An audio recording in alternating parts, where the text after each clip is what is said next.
ನಮಸ್ಕಾರ. 9 ಗಂಟೆ ಪ್ರೈಮ್ ನ್ಯೂಸ್ಗೆ ತಮಗೆಲ್ಲ ಆತ್ಮೀಯವಾದ ಸ್ವಾಗತ. ನಾನು ಶಶಿಧರ್ ಭಟ್. ವಿಭಿನ್ನ ಅಭಿಪ್ರಾಯಗಳು, ಮಾತು ಮಂಥನ, ಚರ್ಚೆ, ಜಗಳ ಇದೇ ಪ್ರೈಮ್ ನ್ಯೂಸ್. ಇವತ್ತಿನ ಬೆಳಗಿನಿಂದ ಸಂಜೆಯವರೆಗೆ ನಡೆದ ಘಟನೆಗಳಿಗೆ ಸಂಬಂಧಪಟ್ಟಂಥ ಸುದ್ದಿಯನ್ನು ಹೊತ್ತುತ್ತಾ ಅಂತ ಮುಂದೆ ಬಂದಿದ್ದೇನೆ. ಎಸ್, ನಿಮ್ಗೆ ಗೊತ್ತಿದೆ ನಮ್ಮ ಫಾರ್ಮ್ಯಾಟ್. ನಮ್ಮ ಜೊತೆ ಅತಿಥಿಗಳಿರ್ತಾರೆ. ಒಂದೊಂದೇ ಸುದ್ದಿಯನ್ನು ತೆಗೆದುಕೊಂಡು ಯಾರು ನಮ್ಮ ಪ್ಯಾನಲಿಸ್ಟ್ ಇದ್ದಾರೆ ಅವ್ರ ಜೊತೆ ಚರ್ಚೆ ಮಾಡ್ತೇನೆ. ಮೊದಲನೇದಾಗಿ ಇವತ್ತು ಯಾರ್ಯಾರು ಅತಿಥಿಗಳ ಜೊತೆ ಜಾಯ್ನ್ ಆಗಿದ್ದಾರೆ ಪರಿಚಯ ಮಾಡಿಕೊಡ್ತೇನೆ. ಮೊದಲನೇದಾಗಿ JDS ಪಕ್ಷದ ವಕ್ತಾರರಾಗಿರೋ ಪ್ರಕಾಶ್ ಇದ್ದಾರೆ, ಅವ್ರನ್ನ ತುಂಬ ಪ್ರೀತಿಯಿಂದ ಸ್ವಾಗತಿಸ್ತೀನಿ. ಹಾಗೆ ಭಾರತೀಯ ಜನತಾ ಪಕ್ಷದ ವಕ್ತಾರರಾಗಿರೋ GN ಹೆಗ್ಡೆ ಅವರಿದ್ದಾರೆ, ಅವ್ರನ್ನೂ ಕೂಡ ಸ್ವಾಗತಿಸ್ತೀನಿ. ಇನ್ನು ಸಾಮಾಜಿಕ ಕಾರ್ಯಕರ್ತರು, ವಕೀಲರು ಅದು ವೆಂಕಟೇಶ್ ಇದ್ದಾರೆ, ಅವರು ಕೂಡ ಪ್ರೀತಿಯಿಂದ ಸ್ವಾಗತಿಸಿ. Sir, welcome to the show. ಇನ್ನು ಕಾಂಗ್ರೆಸ್ ಪಕ್ಷದ ಉಗ್ರಪ್ಪನವರು ಏನು ಯಾವುದೇ ಸಮಯದಲ್ಲಿ ಬಂದು ನಮ್ಮನ್ನು ಜಾಯಿನ್ ಆಗ್ತಾರೆ. ಇರವೇ ಮೊದಲು ನೋಡೋಣ ಈ ಹೊತ್ತಿನ ಹೆಡ್ಲೈನ್ಸ್.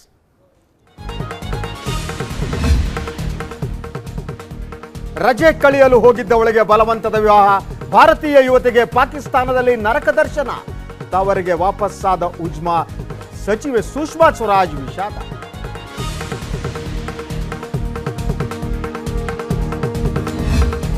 ಬಾಬ್ರಿ ಮಸೀದಿ ಧ್ವಂಸ ಪ್ರಕರಣ, ಬಿಜೆಪಿ ಹಿರಿಯ ಮುಖಂಡ ಅಡ್ವಾಣಿ, ಜೋಶಿ ಸೇರಿದಂತೆ 11 ಮಂದಿಗೆ ಸಮನ್ಸ್, ಮೇ 30ರೊಳಗೆ ಕಡ್ಡಾಯವಾಗಿ ಹಾಜರಾಗುವಂತೆ CBI ಕೋರ್ಟ್ ಸೂಚನೆ.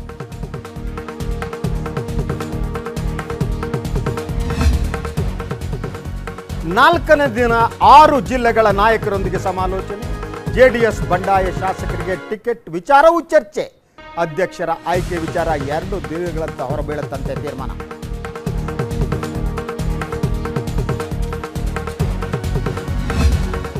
ನನ್ನ ಬಗ್ಗೆ ಮಾತನಾಡೋದಕ್ಕೆ ಯಡಿಯೂರಪ್ಪನವರಿಗೆ ನೈತಿಕತೆ ಇಲ್ಲ, ತಾಕತ್ತಿದ್ರೆ ನೇರ ಚರ್ಚೆಗೆ ಬರಲಿ, ಕುಮಾರಸ್ವಾಮಿ ಸವಾಲ್ ಸ್ವೀಕರಿಸ್ತಾರ ಯಡಿಯೂರಪ್ಪ.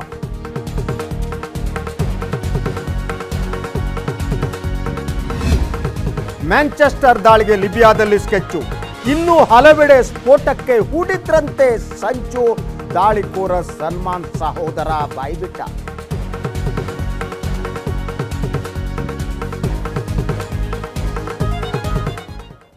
ಎಸ್, ಮೊದಲ ಸುದ್ದಿಯತ್ತ ನೋಡೋಣ. ನಾನು ಈ ಸುದ್ದಿಯನ್ನು ರಾಜಕೀಯೇತರ ಸುದ್ದಿಯನ್ನಾಗಿ ತೆಗೆದುಕೊಳ್ಳೋದಕ್ಕೆ ಕಾರಣ ಇದೆ. ಇದೊಂದು ಪ್ರೇಮ ಕಥೆಯ, ಇದೊಂದು ವಿಷಾದದ ಕಥೆಯ, ಇದು ಒಂದು ದೇಶದ ಹೆಣ್ಣು ಮಗಳು ಇನ್ನೊಂದು ದೇಶಕ್ಕೆ ಹೋಗಿ ಮದುವೆಯಾಗಿ ಅಲ್ಲಿ ನರಕ ಯಾತನೆಯನ್ನು ಅನುಭವಿಸಿ ವಾಪಸ್ ಬಂದ ಕಥೆಯ. ಯಾವ ಕತೆ ಇದು ಗೊತ್ತಿಲ್ಲ ನನಗೆ. ಈ ಸ್ಟೋರಿಯನ್ನು ಮೊದಲು ನೋಡೋಣ. ಆಕೆ ನಮ್ಮ ದೇಶದ ಹೆಣ್ಣು ಮಗಳು. ರಜೆ ಕಳೆಯೋದಕ್ಕೆ ಪಾಕಿಸ್ತಾನಕ್ಕೆ ಹೋಗಿದ್ದ ಆಕೆಗೆ ಬಲವಂತವಾಗಿ ವಿವಾಹ ಮಾಡಲಾಗಿತ್ತಂತೆ. ಸಂಕಷ್ಟದಲ್ಲಿ ಭಾರತೀಯ ರಾಯಭಾರಿ ಕಚೇರಿಯ ಬಾಗಿಲನ್ನು ತಟ್ಟಿದ ಆಕೆಗೆ ತವರಿಗೆ ಮರಳೋದಕ್ಕೆ ಇಸ್ಲಾಮಾಬಾದ್ ಹೈಕೋರ್ಟ್ ಅನುಮತಿ ನೀಡಿತ್ತು. ಪಾಕಿಸ್ತಾನದಲ್ಲಿ ನರಕ ಯಾತನೆ ಅನುಭವಿಸಿದ ಆಕೆ ಈಗ ಬಲವಂತದ ವಿವಾಹ ಬಂಧನದಿಂದ ಬಿಡುಗಡೆಗೊಂಡು ಭಾರತಕ್ಕೆ ವಾಪಸ್ಸಾಗಿದ್ದಾಳೆ. ವಿವಾಹ ಬಂಧನದಿಂದ ಉಜ್ಮಾ ಬಿಡುಗಡೆ. ಪಾಕ್ನಿಂದ ಸ್ವದೇಶಕ್ಕೆ ಮರಳಿದ ಉಜ್ಮಾ. ಈಕೆ ಹೆಸರು ಉಜ್ಮಾ. ಈ ರೀತಿ ಸಂತೋಷದಿಂದ ತನ್ನ ದೇಶದ ಗಡಿಗೆ ಗೌರವ ಸಲ್ಲಿಸಿ ಆನಂದ ಬಾಷ್ಪ ಹರಿಸ್ತಾ ಇರೋ ಈಕೆ 25 ದಿನಗಳ ಹಿಂದೆ ನರಕ ಸದೃಶ ಜೀವನಕ್ಕೆ ತಳ್ಳಲ್ಪಟ್ಟಿದ್ಲು. 20 ವರ್ಷದ ಉಜ್ಮಾ ಪ್ರೀತಿ ಎಂಬ ಜಾಲಕ್ಕೆ ಬಿದ್ದು ಮೋಸ ಹೋದವಳು. ತಾಹಿರ್ ಅಲಿ ಎಂಬವರನ್ನ ಮಲೇಷಿಯಾದಲ್ಲಿ ಭೇಟಿಯಾಗಿದ್ದ ಉಜ್ಮಾ ಆತನನ್ನ ಪ್ರೀತಿಸತೊಡಗಿದ್ಲು. ಇದೇ ಮೇ 1ರಂದು ಪಾಕಿಸ್ತಾನಕ್ಕೆ ಹೋಗಿದ್ದ ಉಜ್ಮಾಳಿಗೆ ಗನ್ ತೋರಿಸಿ ಇದೇ ತಾಹಿರ್ ಅಲಿ ಬಲವಂತವಾಗಿ ಮದುವೆ ಆಗಿದ್ದ. ಅಲ್ಲಿಂದಲೇ ಪ್ರಾರಂಭವಾಯಿತು ಉಜ್ಮಾಳ ನರಕ ಸದೃಶ ಜೀವನ. ತಾಹಿರ್ನಿಂದ ದಿನವೂ ಮಾನಸಿಕ ದೈಹಿಕ ಹಿಂಸೆ ಅನುಭವಿಸುತ್ತಿದ್ದ ಉಜ್ಮಾ ಮೇ 12ರಂದು ಇಸ್ಲಾಮಾಬಾದ್ ಹೈಕೋರ್ಟ್ ಮೊರೆ ಹೋಗಿದ್ಲು. ಈ ಮೊದಲೇ ಒಂದು ವಿವಾಹವಾಗಿದ್ದ ಉಜ್ಮಾಗೆ ಒಬ್ಬ ಮಗಳಿದ್ದಾಳೆ. ಮಗಳು ತಲ್ಸಮೇಯ ಎಂಬ ಮಾರಣಾಂತಿಕ ಕಾಯಿಲೆಯಿಂದ ಬಳಲ್ತಾ ಇದ್ದು, ಆಕೆಯನ್ನ ಭೇಟಿಯಾಗಲು ನನಗೆ ಅವಕಾಶ ಕೊಡಿ, ಈ ವಿವಾಹದಿಂದ ಮುಕ್ತಿ ಕೊಡಿ ಅಂತ ಕೇಳಿಕೊಂಡಿದ್ಲು. ಈ ಪ್ರಕರಣದ ಸಂಪೂರ್ಣ ವಿಚಾರಣೆ ನಡೆಸಿದ ಇಸ್ಲಾಮಾಬಾದ್ ಹೈಕೋರ್ಟ್ ಉಜ್ಮಾ ಪರ ತನ್ನ ತೀರ್ಪನ್ನ ನೀಡಿತ್ತು. ಉಜ್ಮಾ ಯಾವಾಗ ಬೇಕಾದರೂ ಭಾರತಕ್ಕೆ ಮರಳಬಹುದು ಎಂದು ಆದೇಶ ನೀಡಿತ್ತು. ಹಾಗೆ ಆಕೆಗೆ ಸಂಬಂಧಿಸಿದ ಎಲ್ಲಾ ದಾಖಲೆಗಳನ್ನ ಆಕೆಗೆ ವಾಪಸ್ ನೀಡಬೇಕಾಗಿ ತಾಹಿರ್ಗೆ ಆದೇಶ ನೀಡಿತ್ತು. ಕೊನೆಗೂ ಈ ಕಾನೂನು ಸಮರದಲ್ಲಿ ವಿಷಯಾದ ಉಜ್ಮಾ ಭಾರತಕ್ಕೆ ಮರಳಿದ್ದಾಳೆ. ಇಂದು ಸಂಜೆ ತನ್ನ ನಿವಾಸವಿರುವ ದೆಹಲಿಗೆ ಮರಳಿದ್ದು ವಿದೇಶಾಂಗ ಸಚಿವೆ ಸುಷ್ಮಾ ಸ್ವರಾಜ್ ಸ್ವತಃ ಉಜ್ಮಾಳನ್ನ ಬಿಗಿದಪ್ಪಿ ಸ್ವಾಗತಿಸಿದ್ರು. ನಮ್ಮ ದೇಶದ ಮಗಳು ಮತ್ತೆ ದೇಶಕ್ಕೆ ವಾಪಸ್ಸಾಗಿರೋದು ಸಂತಸ ತಂದಿದೆ. ನಿಮಗೆ ಇಷ್ಟು ದಿನ ಕಷ್ಟವಾಗಿದ್ದಕ್ಕೆ ಕ್ಷಮಿಸಿ ಅಂತ ಹೇಳಿದ್ದಾರೆ. ಇನ್ನು ಈ ಸಂದರ್ಭ ಮಾತನಾಡಿದ ಉಜ್ಮಾ ತನ್ನ ಕಹಿ ನೆನಪನ್ನ ಮೆಲುಕು ಹಾಕಿದ್ರು. ये मेरे पॉइंट ऑफ व्यू से ये किडनैपिंग आप बोल सकते हो, क्योंकि मुझे पता ही नहीं था वाघा बॉर्डर क्रॉस करते ही सिचुएशन इतनी ज़्यादा ख़राब हो जाएगी। शायद मेरी जगह कोई और होती तो वहाँ से निकलना बहुत मुश्किल था, जो वहाँ के हालात हैं। और अगर मैं 2-3 दिन और रुक जाती वहाँ पर तो शायद जिंदा भी ना बचती, या फिर वो मुझे कहीं सेल आउट कर देते। पाकिस्तान जाना बहुत आसान है, बहुत इजीली आप वीज़ा अप्लाई कर सकते हो, आप पाकिस्तान जा सकते हो। बट पाकिस्तान से वापस निकल कर आना बहुत मुश्किल है। पाकिस्तान मौत का कुआं है, वहाँ से आप नहीं निकल कर आ सकते। वहाँ फंस गए तो फंस गए।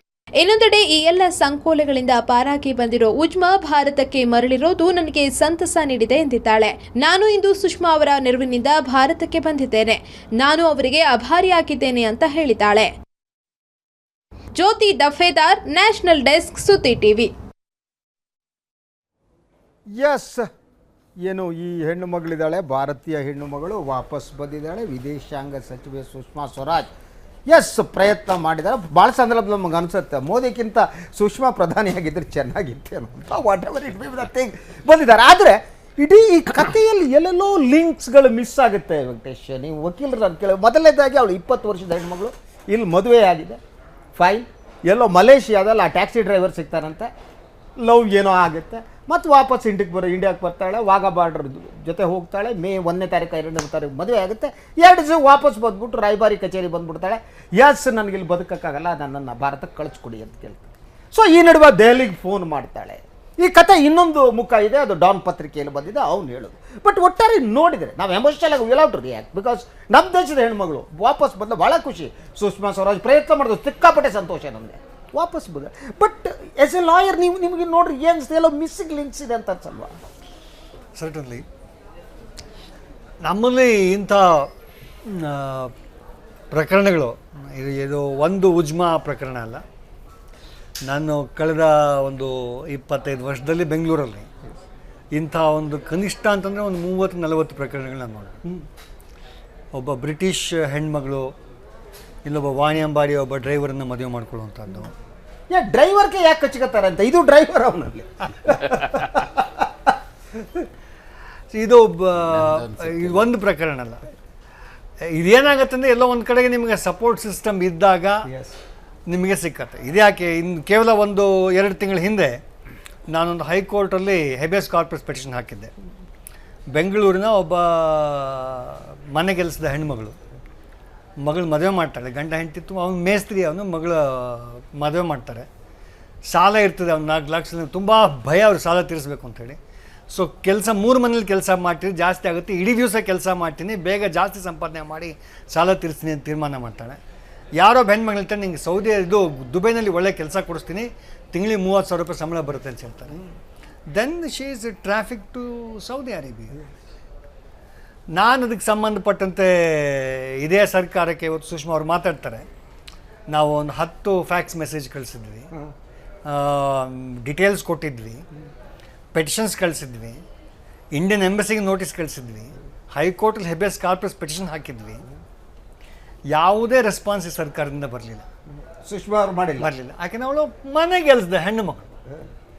ಅವಳನ್ನು 9 ತಿಂಗಳು ಸೌದಿ ಅರೇಬಿಯಾದ ಯಾವ್ಯಾವ ಊರಲ್ಲಿ 28 ಊರಲ್ಲಿ ಆ ಹುಡುಗಿ ಆ ಹೆಣ್ಮಗಳು ಕೆಲಸ ಮಾಡಿದ್ದಾಳೆ. ಅವಳು ಭಾಷೆ ಬರೆದು ತಮಿಳರ ಹೆಣ್ಮಗಳು. ಒಂದೇ ಒಂದಿನಪ್ಪ ಅಂದರೆ ಅವನು ಮೊಬೈಲ್ ಕೊಟ್ಟು ಕಳಿಸಿದ ಗಂಡ, ಅದನ್ನ ಇವನೇ ದುಡ್ಡು ಹಾಕಿ. ನೀವು ಈ ಪ್ರಕರಣಕ್ಕೆ ವಾಪಸ್ ಬಂದ್ರೆ ನಾನು ಹೇಳ್ತಾ ಇದ್ದು ಏನಂತಂದ್ರೆ, ಯಾಕಂದ್ರೆ ಇಡೀ ಎಲ್ಲೋ ಒಂದು ಕಡೆಗೆ ನಿಮಗೆ ನಮ್ಮಲ್ಲಿ ಸಹಾಯ ಅಂತಂದಾಗ, ಅದು ನಾವು ಮಾಡಬೇಕು ಅಂತ ಅನಿಸಿದಾಗ, ನಮಗೆ ಅವಕಾಶ ಬೇಕಿದ್ದಾಗ ಮಾಡುವಂತಹ ಒಂದು ದುಷ್ಟ ಚಾಳಿ ಅಂತ ನಾನು ಹೇಳ್ತೀನಿ. ತಮಗೆ ನಾನು ಹೇಳೋದು ಬೇಸರ ಆಗಕ್ಕೆ ನನಗೆ ತುಂಬ ನೋವಾಗಿದೆ. ಆ ಹೆಣ್ಮಗಳು ವಾಪಸ್ ಬರಬೇಕಾದ್ರೆ ಎಷ್ಟು ಸರ್ಕಸ್ ಮಾಡಿದ್ದೀವಿ ಅನ್ನೋದು ಸಂಬಂಧಪಟ್ಟಂತೆ. ಆ ಗಂಡ ನನ್ನ ಆಫೀಸ್ ಮುಂದೆ ನಿತ್ಯ ಮುಂಜಾನೆ ಅಳ್ತಾ ಇದ್ದು ನೋಡಿ ನನಗೆ ಇವತ್ತಿಗೂ I can't. The same has sent tweet, mail, message. ಇದೇ ಸುಷ್ಮಾ ಸ್ವರಾಜ್ ಅವರಿಗೆ ನಾವು ಎಲ್ಲದನ್ನೂ ಟ್ವೀಟ್ ಮಾಡುವ, ನಮ್ಮ ಟ್ವೀಟ್ ತಲುಪಲಿಲ್ಲ, ನಮ್ಮ ಇಮೇಲ್ ತಲುಪಲಿಲ್ಲ, ನಮ್ಮ ಪಿಟಿಷನ್ ತಲುಪಲಿಲ್ಲ. ಯಾಕೆಂದ್ರೆ ದರಿದ್ರ ಮನೆಗೆಲ್ಸದ ಹೆಣ್ಣು ಮಗಳು. ನಮ್ಮಲ್ಲಿ ನಾನು ಹೇಳ್ತಾ ಇರೋದು ಯಾಕೆಂತಂದರೆ, ಇಂಥ ಸಾವಿರಾರು ಪ್ರಕರಣಗಳಿವೆ. ಕೇರಳದಲ್ಲಿ ನೀವು ಹೋದರೆ ಒಂದು ನೋರ್ಕಾ ಅಂತ ಒಂದು ಸರ್ಕಾರಿ ಸಂಘಟನೆ ಇದೆ. ಎಸ್, ನೋರ್ಕಾ ಆಫೀಸ್ಗೆ ನಾನು ಹೋಗಿದ್ದೆ. ನಾನು have done A study on Yeah. ಕೇರಳದ ಮತ್ತಿದು ವೆಸ್ಟ್ ಕೋಸ್ಟಲ್ಲಿ ಇರುವಂತಹ ಜನರ ಈ ಅಂದ್ರೆ ಈ ರೀತಿ ಸಾಗಾಣಿಕೆ ನಡೆಯುವ ಒಂದು ಜಾಲ ಇದೆ, ದೊಡ್ಡ ಜಾಲ. ಎಸ್ ಉಗ್ರಪ್ಪ, ಇಡೀ ಪ್ರಕರಣ ನಾನು ಮೊದಲು ಹೇಳಿದೆ, ನೀವು ಬಂದಿರಲಿಲ್ಲ. ಇದು ಪ್ರೇಮ ಪ್ರಕರಣವೇ, ಇದು ದ್ರೋಹದ ಪ್ರಕರಣವೇ, ಇದು ಯಾವ ಪ್ರಕರಣ ಗೊತ್ತಿಲ್ಲ. ಬಟ್ ಇದೊಂಥರ ಭಾರತೀಯರಾಗಿ ನಾವೆಲ್ಲ ಸಂತೋಷ ಪಟ್ಟಿದ್ವಿ. ಚಾನಲ್ ಬೆಳಗಿಂದ ಹಾಕ್ಬಿಟ್ಟು ಸುಷ್ಮಾ ಸ್ವರಾಜ್ ಅವರ ಶ್ಲಾಘನೆ ಮಾಡ್ತಾರೆ. ನನಗೂ ಒಂದು ನಿಮಿಷ ಅನಿಸ್ತು, ಮೋದಿಗಿಂತ ಇವಳೇ ಬೆಟರ್ ಆಗಿತ್ತು ಪ್ರೈಮ್ ಮಿನಿಸ್ಟರ್ ಆದ್ರೆ ಅಂತ. What ever it may be, ಜೊತೆಗೆ ಇವರು ಇಲ್ಲ ಅಂತ ಹೇಳ್ತಿದ್ದಾರೆ. ಅಲ್ಟಿಮೇಟ್ಲಿ ಪ್ರಜಾಪ್ರಭುತ್ವ ವ್ಯವಸ್ಥೆನಲ್ಲಿ ಪ್ರಧಾನಿ ಅಥವಾ ಮುಖ್ಯಮಂತ್ರಿಗಳು ಇಬ್ಬರೇ ಆನ್ಸರಬಲ್ ಅಲ್ಲ. Any decision taken by the government it should be A collective decision. So ಹಾಗಾಗಿ ಆ ಸರ್ಕಾರದ ತೀರ್ಮಾನಗಳು ಇವತ್ತು ಆ ಉಜ್ಮಾ ಪಾಕಿಸ್ತಾನದಿಂದ ಇವತ್ತು ಇಂಡಿಯಾಗೆ ಬಂದಿದ್ದಾರೆ. ನಮ್ಮ ಹೆಣ್ಣುಮಗಳು, ನಮ್ಮ ದೇಶದ ಹೆಣ್ಮಗಳು, ಆಕೆಗೆ ರಕ್ಷಣೆ ಸಿಕ್ಕಿದೆ, ಆಕೆಗೆ ಲಿಬರ್ಟಿ ಸಿಕ್ಕಿದೆ, ಇದನ್ನು ವೆಲ್ಕಮ್ ಮಾಡೋಣ, ನ್ಯಾಯ ಸಿಕ್ಕಿದೆ. ಸೊ ಆದರೆ ನಿಜ, ಸಂವಿಧಾನದ ಆರ್ಟಿಕಲ್ 21 ಕೆಳಗಡೆ right to life and liberty is a fundamental right. So ultimately ಭಾರತೀಯನ ಲೈಫು ಮತ್ತು ಅವನ ಲಿಬರ್ಟಿಯನ್ನು, right to life and liberty infringement ಆದಂಥ ಸಂದರ್ಭದಲ್ಲಿ ಈ ಸರ್ಕಾರಗಳ, ಅದರಲ್ಲೂ ವಿಶೇಷವಾಗಿ ಕೇಂದ್ರ ಸರ್ಕಾರಗಳ ಜವಾಬ್ದಾರಿನೂ ಇರುತ್ತೆ ಅನ್ನೋದರ ಅರಿವು ನಮ್ಮೆಲ್ರಿಗೂ ಇರಬೇಕು. ಆದರೆ ಈಗ ನೀವೇನು ಹೇಳಿದ್ರಿ, ರೈಟ್ ಟು ರಾಂಗ್, ಇದು ಎಮೋಷ್ನಲ್ ಇಶ್ಯೂಸ್. ಯಾವ ಲವ್ ಯಾವಾಗಲೂ ಸಹ ಲವ್ ಇಸ್ ಎ ಬ್ಲೈಂಡ್. ಲವ್ಗೆ ಅದಕ್ಕೆ ವಯಸ್ಸು, ಬಣ್ಣ, ದೇಶ, ಭಾಷೆ ಇವ್ಯಾವುದು ಸಹ ಎಲ್ಲೆಗಳು ಇರಲಿಕ್ಕೆ ಸಾಧ್ಯತೆ ಇಲ್ಲ. ಆಮೇಲೆ ಒಂದು ಅನೇಕ ಸಾರಿ ಹೇಳ್ತಾರೆ, ಈ marriages are made in heaven ಅಂತ ಹೇಳಿ ಸಹ ಕೆಲವರು ಹೇಳ್ತಾರೆ. ಯಾರ್ಯಾರ ಹಣೆ ಬರದಲ್ಲಿ ಹೇಗಿದೆಯೋ ಗೊತ್ತಿಲ್ಲ. ಬಟ್ ಅಲ್ಲ, ಇದು ಒಂದು ನಿಮಿಷ, ಒಂದು ಕಡೆ ಆ ಭಾಗ ಬಿಡಿ. ಯಾವ್ಯಾವುದೋ ಕಾರಣಗಳಿಂದ ಎಮೋಷನಲ್ ಅಟ್ಯಾಚ್ಮೆಂಟ್ ಅಲ್ಲ, ಮದುವೆ ಆಗಿದೆ, ಮಗು ಇದೆ, ಎಲ್ಲ ಮಲೇಷಿಯಾದಲ್ಲಿ ಸಿಕ್ಕಂತ ಇದಕ್ಕಿಂತ ಲವ್ ಆಯ್ತಂತೆ. ನೋಡಿ, ಲವ್ ಹೇಗೆ ಬಟ್ರೆ ಇದು ಹೇಗೆ ಲವ್ ನನಗೆ ಅರ್ಥ ಆಗ್ತಾ ಇಲ್ಲ. ಅಲ್ಲ, ಒಂದು ನಿಮಿಷ, ಲವ್ ಅನ್ನೋದು ಹೇಗೆ ಅಂತ ಹೇಳಿದ್ರೆ, ಆ ದುಷ್ಯಂತ ಶಕುಂತಲೆಯರ ಭೇಟಿ, ಲವ್ ಪುರಾಣ, ಅಲ್ಲಿ ಆ ಕಾರ್ಡ್ನಲ್ಲಿ ಸಿಕ್ಕಿದ ತಕ್ಷಣನೇ ಅವರಿಗೆ ಲವ್ ನಿಮಗ್ ನೋಡಿ, ಪ್ರೀತಿಯ ಬಗ್ಗೆ ಮಾತನಾಡೋ ಎಲ್ಲ ಹಕ್ಕು ನಿಮಗಿದೆ ರೀ. ಅಲ್ಲ, ನಿನಗೂ ಇದೆ, ನನಗೂ ಇದೆ, ನಿನಗೂ ಇದೆಯಪ್ಪ ಅಣ್ಣ. ಸೊ ಅದನ್ನು ಮರಿಬಾರ್ದು. ತುಂಬಾ ಚೆನ್ನಾಗಿ ಎಕ್ಸ್ಪ್ಲೈನ್ ಮಾಡಿದ್ರು. ಸೊ ಹಾಗಾಗಿ ನಾನು ಇಷ್ಟೇ ಹೇಳ್ತೇನೆ, ಆದ್ರೆ ಪ್ರಶ್ನೆ ಅದಲ್ಲ. ಆದ್ರೆ ಈ ರೀತಿಯ ಎಷ್ಟು ಜನ ಯುವಕರು ಯುವತಿಯರಿಗೆ ತೊಂದರೆ ಆದಂತ ಸಂದರ್ಭದಲ್ಲಿ ಸರ್ಕಾರಗಳು ತಮ್ಮ ಜವಾಬ್ದಾರಿಯನ್ನು ಅರಿತು ಸ್ಪಂದಿಸ್ತಾರೆ ಅನ್ನುವಂಥದ್ದು ಪ್ರಶ್ನೆ. ಇದು ಒಂದು. ಎರಡನೇದು, ಈ ರೀತಿಯ ಸ್ಪಂದನೆ ಮಾಡಿರುವಂಥ ಸಂದರ್ಭದಲ್ಲೂ ಸಹ ಇವತ್ತೇನು ಇಷ್ಟೆಲ್ಲ ಪಬ್ಲಿಸಿಟಿ ನಡೀತಾ ಇದೆ. ಆದರೆ ಈ ಪಬ್ಲಿಸಿಟಿಯ ಜೊತೆಗೆ ಯಾವುದೋ ಒಂದನ್ನು ಮರೆಮಾಚ್ತಾ ಇದ್ದೀವಿ ಅಂತ ಅನ್ಸೋದಿಲ್ವಾ ನಮಗೆ? ಪ್ರಕಾಶ್ ಹೆಗ್ಡೆ ಹತ್ರ ಬರ್ತೀನಿ. Yes, beautiful question. Yes Prakash. ಇಲ್ಲ, ಅವರು ಉಜ್ಮಾ ಅವರು ಬಹುಶಃ ಅದೃಷ್ಟವಂತರು, ತುಂಬಾ ಅದೃಷ್ಟವಂತರು ಅಂತ ಕಾಣ್ತದೆ. ಯಾಕಂದ್ರೆ ಎಷ್ಟೋ ನಮ್ಮ ವೆಂಕಟೇಶ್ ಅವ್ರು ಹೇಳಿದ್ರು, ಮನೆ ಕೆಲಸದವ್ರಿಗೆ ಅನ್ಯಾಯ ಆಯ್ತು, ಇದೇ ಗೌರ್ಮೆಂಟ್ ರಿಯಾಕ್ಟೇ ಮಾಡಿಲ್ಲ. ಅದರಿಂದ ಬಟ್ ಸಾರ್ವಜನಿಕವಾಗಿ ಇದೊಂದು ಸುಷ್ಮಾ ಸ್ವರಾಜ್ ಏನ್ ಟ್ವೀಟ್ ಮಾಡಿದ್ರೆ ರಿಯಾಕ್ಟ್ ಮಾಡ್ತಾರೆ, ಕೆಲಸ ಮಾಡ್ತಾರೆ, ಸಾರ್ವಜನಿಕ ವಾತಾವರಣ ಇದೆ. ಯಾರೊಬ್ರು ಅದೃಷ್ಟವಂತರಿಗೆ ಆಗ್ತದೆ. ಇದು ಒಂದು ಎಕ್ಸಾಂಪಲ್. ಇವತ್ತು ನೀವೇನು ಹೇಳಿದ್ರಿ ಲವ್ ವಿಚಾರದಲ್ಲಿ, ಲವ್ ಇಸ್ ಬ್ಲೈಂಡ್, ಭಾಷೆ, ಧರ್ಮ ಎಲ್ಲ. ಆದರೆ ಒಂದು ಯಾವುದನ್ನು ಮಾಡ್ಬೇಕಾದ್ರೆ ಒಂದು ಎಲ್ಲವನ್ನು ಕೂಡ ವಿಮರ್ಶೆ ಮಾಡಿ ಅದೇನು ಏನು ತಮ್ಮ ಗಮನಿಸಿ ಮಾಡಬೇಕಾಗ್ತದೆ. ಇಲ್ಲಾಂದರೆ ಉಜ್ಮಾರ್ಗಾದಂಗೆ ಇನ್ನೊಬ್ರಿಗೆ ಯಾರಿಗೋ ಆದರೆ ಅವ್ರು ಅವ್ರು ವಾಪಸ್ ಬರ್ತಾರೆ ಅಂತ ಹೇಳಲಿಕ್ಕಾಗೋದಿಲ್ಲ. ಇವತ್ತು ಪಾಕಿಸ್ತಾನದ ಪರಿಸ್ಥಿತಿ ಆಗಿದೆ. ಆ ಹೆಣ್ಮಗಳು ನಮ್ಮ ದೇಶಕ್ಕೆ ಬರಬೇಕಾದ್ರೆ ನಮ್ಮ ದೇಶದ ನೆಲವನ್ನು ಮುಟ್ಟಿ ಬಂದು ನರಕದಿಂದ ಬಂದ ಅನುಭವ ಅವ್ರಿಗಾಗಿದೆ. ಅಲ್ಲಿ ಹೆಣ್ಮಕ್ಳು ಯಾವ ರೀತಿ ಇದ್ದಾರೆ, ಇವತ್ತು ಆಕೆಗೆ ರಿಲೀಫ್ ಆಗಿದೆ. ಅದು ಮುಂದಿನ ದಿನಗಳಲ್ಲಿ ನನ್ನ ಪ್ರಶ್ನೆ, ಇವತ್ತು ಮದುವೆ ಆಗ್ತಾರೆ, ನಾಳೆ ಇದಕ್ಕಿಂತ ಬೇಜಾರಾಗ್ಬಿಡುತ್ತೆ. ಅದೇನೋ ಇರ್ಲಿ, ಅದೇನೋ ಆಯ್ತು, ಆಕೆಗೆ ಮದುವೆ ಆಗಿದೆ, ಮಗು ಇದೆ, ಅವಳಿಗೆ ಒಂದು ಮಗು ಇದೆ, ಮಲೇಷಿಯಾಕ್ಕೆ ಹಿಂಗ್ ಹೋದಂತೆ, ಲವ್ ಆಗೋಯ್ತಂತೆ, ವಾಪಸ್ ಇಂಡಿಯಾಕ್ಕೆ ಬಂದಂತೆ, ವಾಗ ಬಾರ್ಡರ್ ದಾಟ್ಲಂತೆ, ಹೋದ್ರಂತೆ, ನಿಕಾ ಪಡ್ಚ ಮುಗಿಯಿತ್ತು, ಮರುದಿವಸ ಹೊಟ್ಲು ಬಂದು. ಇದು ಏನ್ ಕತೆ? ನನಗೆ ಇದು ಡೀಟೇಲ್ಸ್ ನನಗೆ ಗೊತ್ತಾಗದೆ ತಲೆ ಕೆಟ್ಟೋಗ್ಬಿಡಿದೆ. ಎಸ್, ಯಾಕಂದ್ರೆ ನಿಮ್ದು ಈ ಸುಷ್ಮಾ ಸ್ವರಾಜ್ ವಿಚಾರಕ್ಕೆ ಬನ್ನಿ. ಒಂದು ಇಲ್ಲಿ ಎರಡು ಅಂಶಗಳಿಂದ ನೋಡ್ಬೇಕಿದೆ.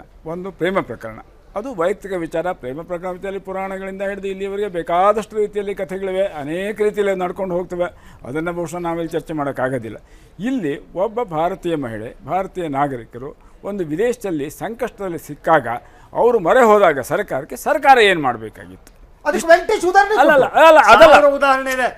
ಉದಾಹರಣೆ ಇಂಗ್ಲೆಂಡ್ನಲ್ಲಿ ಅದಕ್ಕೆ ಒಂದು ಮೂರು ನಿಮಿಷ, ಕೇಸ್ ನಾನು ಒಂದು ನಿಮಿಷ, ಮಾಡಿದ್ದೇನೆ. ವೆಂಕಟೇಶ್ ಅವರೇ, ಒಂದು ನಿಮಿಷ, ಇಂಗ್ಲೆಂಡ್ನಲ್ಲಿ ನಾನು ಮೂರು ಕೇಸ್ ಹೇಳೋದಕ್ಕೆ- ಮಾಡಿದ್ದೀನಿ. ಅಮೆರಿಕದ 5 ಕೇಸ್ ಕೋರ್ಟ್ಗೆ ನಾವು ವಿಡಿಯೋನಲ್ಲಿ ನಾನು ಅಲ್ಲ, given ಒಂದು evidence. ನಿಮಿಷ, ಒಂದು ನಿಮಿಷ, ನೀವು ಹೇಳಿದ್ರಿ, ನೀವು ಹೇಳೋದನ್ನೆಲ್ಲ ನಾನು ಬಹಳ ಇದರಿಂದ ಕೇಳಿದ್ದೀನಿ, ನಾನು ತಾಳ್ಮೆಯಿಂದ ಕೇಳಿದ್ದೀನಿ. ಇಲ್ಲಿ ಸರ್ಕಾರ ಏನು ಮಾಡಬಹುದಾಗಿತ್ತು? ಸರ್ಕಾರ ಅದನ್ನು ಭಾಳ ಮುತುವರ್ಜಿ ವಹಿಸಿ ಸುಷ್ಮಾ ಸ್ವರಾಜ್ ಅವರು ಈ ಮಹಿಳೆ ಭಾರತಕ್ಕೆ ಬರೋದಕ್ಕೆ ಏನು ಬೇಕೋ ಅದನ್ನೆಲ್ಲ ವ್ಯವಸ್ಥೆ ಮಾಡಿ ಅವರು ಭಾರತಕ್ಕೆ ಬರೋ ಹಾಗೆ ಮಾಡಿದ್ದಾರೆ. ಅದು ಸಂತಸದ ವಿಚಾರ, ಅದಕ್ಕೆ ಅವರು ಅಭಿನಂದನೀಯರು. ಒಂದು ಇದು ಮೊದಲನೇ ಈ ವಿಚಾರ ಅಲ್ಲ. ಗಲ್ಫ್ ದೇಶಗಳಲ್ಲಿ, ಬೇರೆ ದೇಶಗಳಲ್ಲಿ ಒತ್ತೆಯಾಳಿದ್ದವರು ಸಂಕಷ್ಟದಲ್ಲಿ ಸಿಕ್ಕೊಂಡು ಅನೇಕ ಜನರನ್ನು ಭಾರತ ದೇಶಕ್ಕೆ ತನ್ನಂಥ ಉದಾಹರಣೆಗಳಿವೆ, ಬೇಕಾದಷ್ಟಿದೆ. ಒಂದಲ್ಲ ಎರಡಲ್ಲ, ಅದನ್ನು ಬೇಕಾದ್ರೆ ಕೊಡು. ಇವರ ಪ್ರಕರಣದಲ್ಲಿ ಅದು ಆಗದೇ ಇರ್ಬೋದು, ಯಾಕೆಂದ್ರೆ ಒಂದು ಸರ್ಕಾರ ಎಲ್ಲ ಪ್ರಕರಣದಲ್ಲೂ ಆಗುತ್ತೆ. ಒಂದು ನಿಮಿಷ, ಆದ್ದರಿಂದ ಏನಾಗಿದೆ ಇಲ್ಲಿ ಎರಡು, ನಾನು ಹೇಳಿದಾಗೆ ಪ್ರೇಮ ಪ್ರಕರಣ ಬಿಟ್ಟು ನೀವು ನೋಡಿದ್ರೆ ಸರ್ಕಾರ ತನ್ನ ಕೆಲಸವನ್ನು ಬಹಳ ಮುತುವರ್ಜಿಯಿಂದ ಮಾಡಿ ಆ ಮಹಿಳೆಯ ಸಂಕಷ್ಟಕ್ಕೆ ಅವರು ಸ್ಪಂದಿಸಿ ಅವರು ದೇಶಕ್ಕೆ ಬರೋ ಹಾಗೆ ಮಾಡಿದ್ದಾರೆ. ಮೋದಿಗಿಂತ ಬೆಟರ್ ಅಲ್ವಾ? ಅಲ್ಲ ನೋಡಿ, ಅದು ಉಗ್ರಪ್ಪನವ್ರು ಹೇಳಿದ್ದಾರೆ, ಸರ್ಕಾರ ಅಂದಮೇಲೆ ಎಲ್ಲರ ಜವಾಬ್ದಾರಿ ಇದೆ, ಬೇರೆ ಪ್ರಧಾನಿಯೊಬ್ಬರೆಲ್ಲ ಕಲೆಕ್ಟಿವ್ ರೆಸ್ಪಾನ್ಸಿಬಿಲಿಟಿಯಿಂದ ಸರ್ಕಾರ ಕೆಲಸ ಮಾಡುತ್ತೆ. ಇವತ್ತು ಒಬ್ಬ ವಿದೇಶಾಂಗ ಮಂತ್ರಿಗೆ ಕೆಲಸ ಮಾಡೋದಕ್ಕೆ ಅಧಿಕಾರ ಕೊಡೋದು ಪ್ರಧಾನಿ ಅಧಿಕಾರ ಕೊಡೋದ್ರೆ ಆಗೋದಿಲ್ಲ. ಅವರು ಭಾಳ ಚೆನ್ನಾಗಿ ಉಗ್ರಪ್ಪನವ್ರು ಹೇಳ್ಬಿಟ್ಟಿದ್ದಾರೆ. ಪ್ರಜಾಪ್ರಭುತ್ವ ವ್ಯವಸ್ಥೆಯಲ್ಲಿ, ಅದರಲ್ಲೂ ನಮ್ಮ ಸಂಸದೀಯ ಪ್ರಜಾಪ್ರಭುತ್ವದಲ್ಲಿ, ಅಲ್ಲ ಕ್ಯಾಬಿನೆಟ್ ಸಿಸ್ಟಮ್ನಲ್ಲಿ ಇಡೀ ಅದು ಒಳ್ಳೇದಾಗಲಿ ಕೆಟ್ಟದಾಗಲಿ ಅದು ಇಡೀ ಸರ್ಕಾರಕ್ಕೆ ಹೋಗುತ್ತೆ. ನನಗಂತೂ ಮೋದಿಗಿಂತ ಸುಷ್ಮಾ ಅಲ್ಲ, ಸ್ವರಾಜ್ ಅದು ನಿಮ್ಮ ಅಭಿಪ್ರಾಯ ಇರ್ಬೋದು, ಅದಿರ್ಬೋದು, ಅದನ್ನ ಅದು ಅಲ್ಲ, ಆ ವೈಯಕ್ತಿಕ ಅಭಿಪ್ರಾಯದ ಮೇಲೆ ನಾನು ಹೇಳೋದಿಲ್ಲ. ಆದ್ರೆ ಮೋದಿ ಈ ದೇಶದ ಪ್ರಧಾನಿ ಆಗಿದ್ದಾರೆ, ಸುಷ್ಮಾ ಸ್ವರಾಜ್ ಅವರು ಒಬ್ಬರ ಮಂತ್ರಿಗಳಾಗಿ 2,000 ಜನ ಇವತ್ತಿನ ಪ್ರಕಾರ 2,000 ಜನ ಸೌದಿ ಅರೇಬಿಯಾದ ಶೆಲ್ಟರ್ಗಳಲ್ಲಿ ಟ್ರಾಫಿಕಿಂಗ್ ಆದಂಥವರು, ತೊಂದರೆಗೊಳಗಾದಂಥವರು ಇದ್ದಾರೆ. ಅವರ ಬಗ್ಗೆ ಏನು ಸರ್ಕಾರ ಮಾಡ್ತಿದೆ ಹೇಳಬೇಕು. ಟ್ವೀಟ್ ಗಿಟ್ ಮಾಡಿಲ್ಲ. ರಾಯಭಾರಿ ಕಚೇರಿ ಇದೆಯಲ್ಲ, ಅಲ್ಲಿ ಹೋಗ್ಬೇಕು. ನೀವು ಮೊದಲು ಮಾಡಬೇಕಾದ ಕೆಲಸ ರಾಯಭಾರಿ ಕಚೇರಿ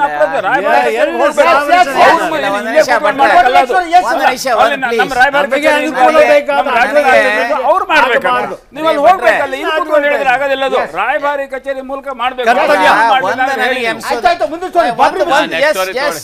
ನನಗೇನಪ್ಪ ಅಂತ ಹೇಳಿದ್ರೆ, ಹೆಗ್ಗಡೆಯವರು ಪಾಪ ಒಂದು ಪಕ್ಷದ ಇದಾಗಿ ಹೇಳೋದು ಬೇರೆ. ಆದರೆ ಇಲ್ಲಿ ಪ್ರಶ್ನೆ ಏನು, ವೆಂಕಟೇಶ್ ಅವರು ರೈಸ್ ಮಾಡಿದಂಥ ಪ್ರಶ್ನೆ ಏನಪ್ಪ ಅಂದರೆ ಸಿಲೆಕ್ಟಿವ್ ಅವ್ರು ಬಹಳ ಒಂದು ನಿಮಿಷ ಪ್ಲೀಸ್.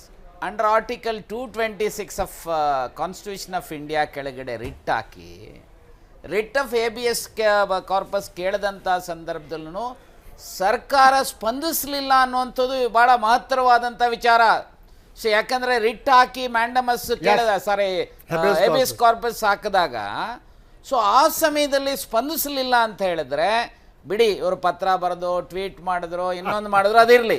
ಸೊ ಈ ದೇಶದಲ್ಲಿ ಸರ್ವೋಚ್ಚ ನ್ಯಾಯಾಲಯ ಅಥವಾ ನಮ್ಮ ಹೈಕೋರ್ಟಿನಲ್ಲಿ ಹಾಕದಂಥ ಸಂದರ್ಭದಲ್ಲಿ it is the duty of the government to respond.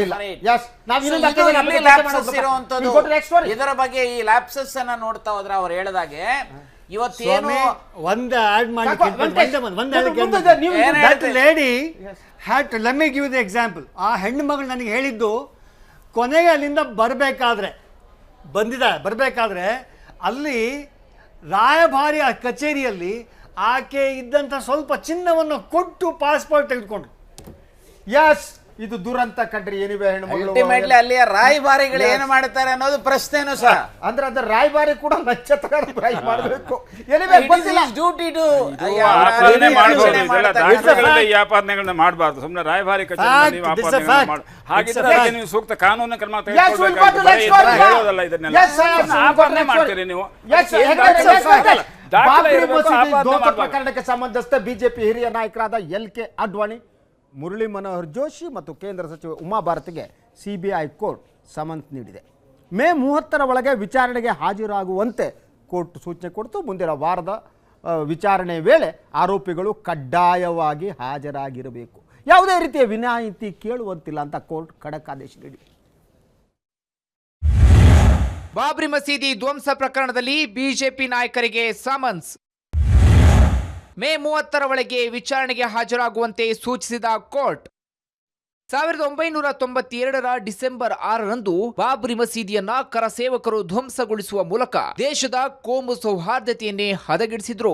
ಈ ಪ್ರಕರಣದ ಕುರಿತು ವಿಚಾರಣೆಗೆ ಹಾಜರಾಗುವಂತೆ ಬಿಜೆಪಿ ವಿಎಚ್ಪಿಯ 11 ನಾಯಕರಿಗೆ ಸಿಬಿಐ ವಿಶೇಷ ನ್ಯಾಯಾಲಯ ಸಮನ್ಸ್ ನೀಡಿದೆ. ಬಿಜೆಪಿಯ ಹಿರಿಯ ನಾಯಕರಾದ ಲಾಲ್ ಕೃಷ್ಣ ಅಡ್ವಾಣಿ, ಮುರಳಿ ಮನೋಹರ ಜೋಶಿ ಮತ್ತು ಕೇಂದ್ರದ ಜಲಸಂಪನ್ಮೂಲ ಖಾತೆ ಸಚಿವೆ ಉಮಾ ಭಾರತಿಯವರನ್ನ ಒಳಗೊಂಡಂತೆ ಆರೋಪಿಗಳಿಗೆ ಸಮನ್ಸ್ ಜಾರಿಗೊಳಿಸಲಾಗಿದೆ. ವಿಚಾರಣೆ ವೇಳೆ ಆರೋಪಿಗಳು ಕಡ್ಡಾಯವಾಗಿ ಹಾಜರಿರಬೇಕು, ಯಾವುದೇ ರೀತಿಯ ವಿನಾಯಿತಿ ಕೇಳುವಂತಿಲ್ಲ ಎಂದು ಕೋರ್ಟ್ ಖಡಕ್ ಆದೇಶವನ್ನ ನೀಡಿದೆ. ಮಸೀದಿ ಧ್ವಂಸ ಪ್ರಕರಣದಲ್ಲಿ ಬಿಜೆಪಿಯ ಹಿರಿಯ ನಾಯಕರ ವಿರುದ್ಧ ಕ್ರಿಮಿನಲ್ ಪಿತೂರಿ ಕುರಿತು ವಿಚಾರಣೆ ನಡೆಸಲು ಅವಕಾಶ ಕೋರಿ ಸಿಬಿಐ ಸುಪ್ರೀಂ ಕೋರ್ಟ್ನಲ್ಲಿ ಅರ್ಜಿಯನ್ನು ಸಲ್ಲಿಸಿತ್ತು. ಅರ್ಜಿಯ ವಿಚಾರಣೆ ನಡೆಸಿದ್ದ ಕೋರ್ಟ್ ಏಪ್ರಿಲ್ 19ರಂದು 1 ತಿಂಗಳ ಒಳಗೆ ವಿಚಾರಣೆ ಆರಂಭಿಸಿ 2 ವರ್ಷಗಳ ಒಳಗೆ ಅಂತಿಮ ತೀರ್ಪು ನೀಡಬೇಕೆಂದು ವಿಶೇಷ ಕೋರ್ಟ್ಗೆ ಸೂಚನೆಯನ್ನ ನೀಡಿತ್ತು. ಈ ಹಿನ್ನೆಲೆಯಲ್ಲಿ ಮೇ 20ರಂದು ಸಿಬಿಐ ವಿಶೇಷ ನ್ಯಾಯಾಲಯ ವಿಚಾರಣೆಯನ್ನು ಆರಂಭಿಸಿದೆ. ಬಾಬ್ರಿ ಮಸೀದಿ ಧ್ವಂಸದ ನಂತರ ದೇಶಾದ್ಯಂತ ನಡೆದ ದಂಗೆಗಳಿಗೆ 2,000ಕ್ಕೂ ಹೆಚ್ಚು ನಾಗರಿಕರು ಬಲಿಯಾಗಿದ್ರು. ಮುಂಬೈನಲ್ಲಿ ನಡೆದ ಗಲಭೆಯೊಂದರಲ್ಲೇ 900ಕ್ಕೂ ಹೆಚ್ಚು ಜನ ಸಾವಿಗೀಡಾಗಿದ್ರು. ನಂತರ ಇಂಡಿಯನ್ ಮುಜಾಹಿದ್ದೀನ್ ನಂತಹ ಉಗ್ರ ಸಂಘಟನೆಗಳು ಬಾಬ್ರಿ ಮಸೀದಿ ಧ್ವಂಸಕ್ಕೆ ಭಯೋತ್ಪಾದನೆಯ ಮೂಲಕ ಪ್ರತೀಕಾರ ತೆಗೆದುಕೊಳ್ಳಲು ತೀರ್ಮಾನಿಸಿದವು. ಇದೇ ವಿಷಯವನ್ನ ಕೇಂದ್ರವಾಗಿಟ್ಟುಕೊಂಡು ಬಿಜೆಪಿ ಕೇಂದ್ರದಲ್ಲಿ ಅಧಿಕಾರವನ್ನು ಹಿಡಿದಿದೆ. ರಥಯಾತ್ರೆ ಮೂಲಕ ಪಕ್ಷಕ್ಕೆ ಬಲ ನೀಡಿದ ಎಲ್ಕೆ ಅಡ್ವಾಣಿ ವಿಚಾರಣೆ ಎದುರಿಸುವಂತಹ ಸ್ಥಿತಿ ನಿರ್ಮಾಣವಾಗಿದೆ. ಪ್ರದೀಪ್ ಮಾಲ್ಗುಡಿ, ನ್ಯಾಷನಲ್ ಡೆಸ್ಕ್, ಸುದ್ದಿ ಟಿವಿ.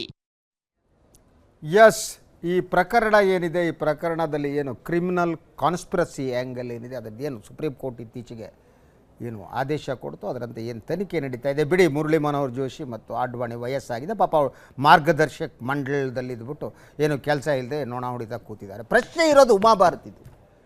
ಒಂದು ಕ್ರಿಮಿನಲ್ ಕಾನ್ಸ್ಪಿರಸಿ ಆರೋಪ ಬಂದು ಸಮನ್ಸ್ ಜಾರಿಯಾದಾಗ ಅವರು ಸಚಿವ ಸಂಪುಟದಲ್ಲಿ ಮುಂದುವರಿಬೇಕೋ ಬೇಡವೋ?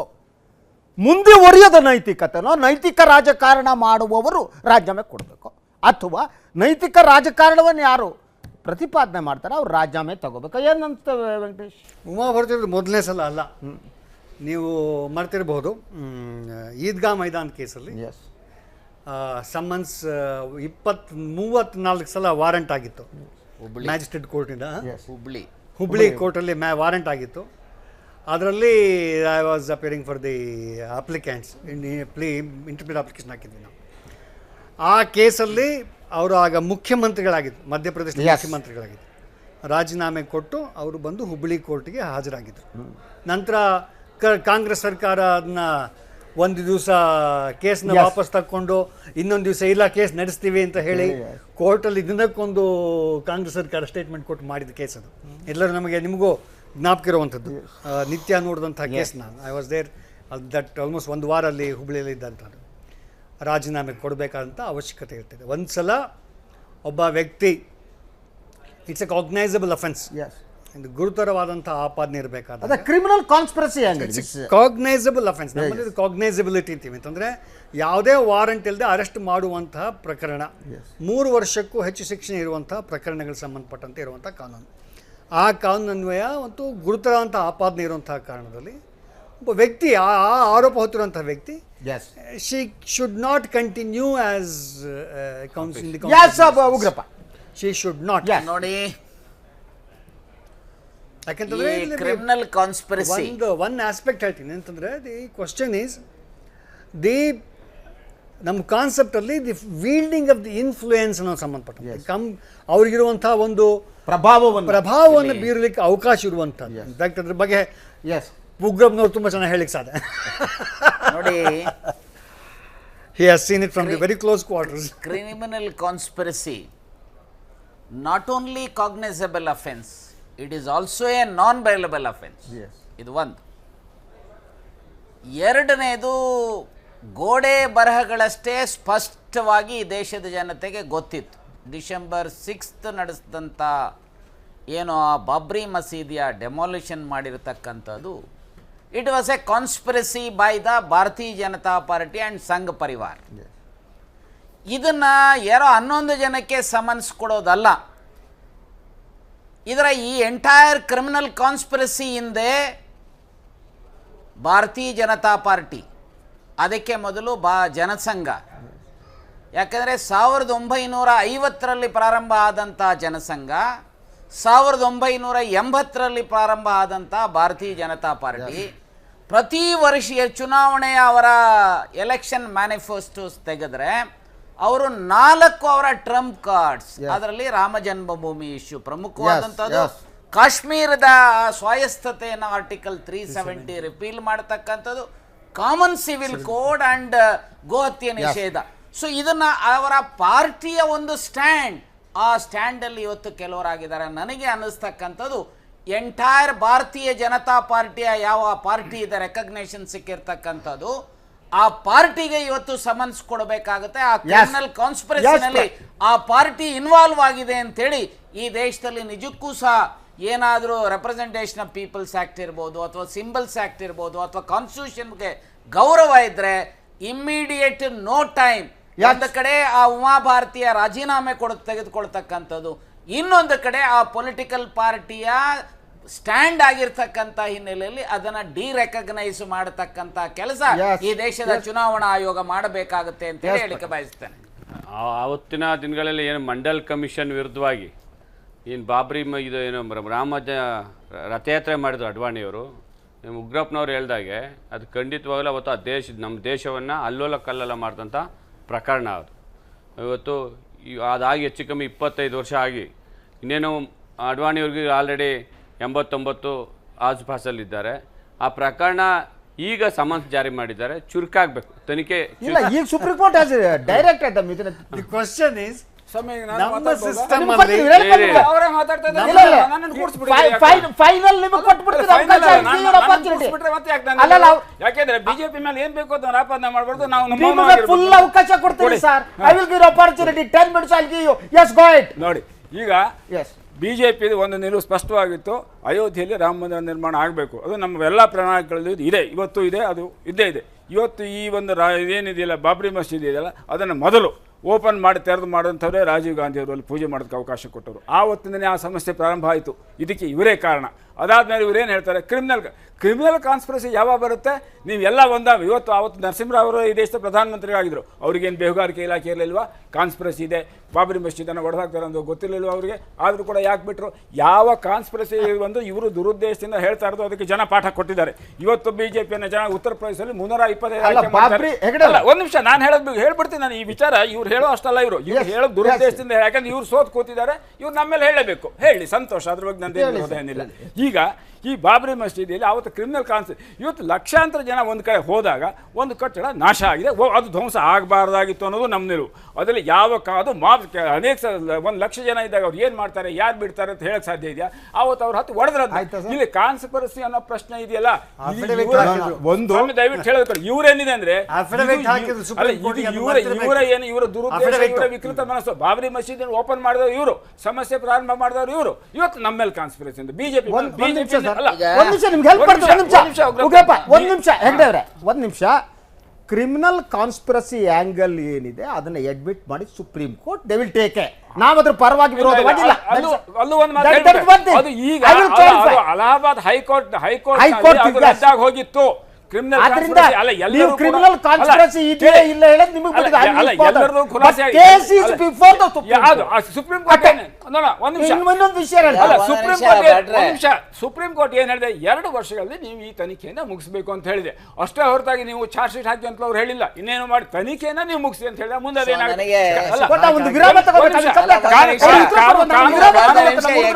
ಮಾತು ನೋಡಿದ್ರೆ ಅದನ್ನ ತನಿಖೆ ಮಾಡಿ ಅಂದ್ರೆ ಮುಚ್ಚಾಕ್ತೀರಿ ಅಂತನಾ?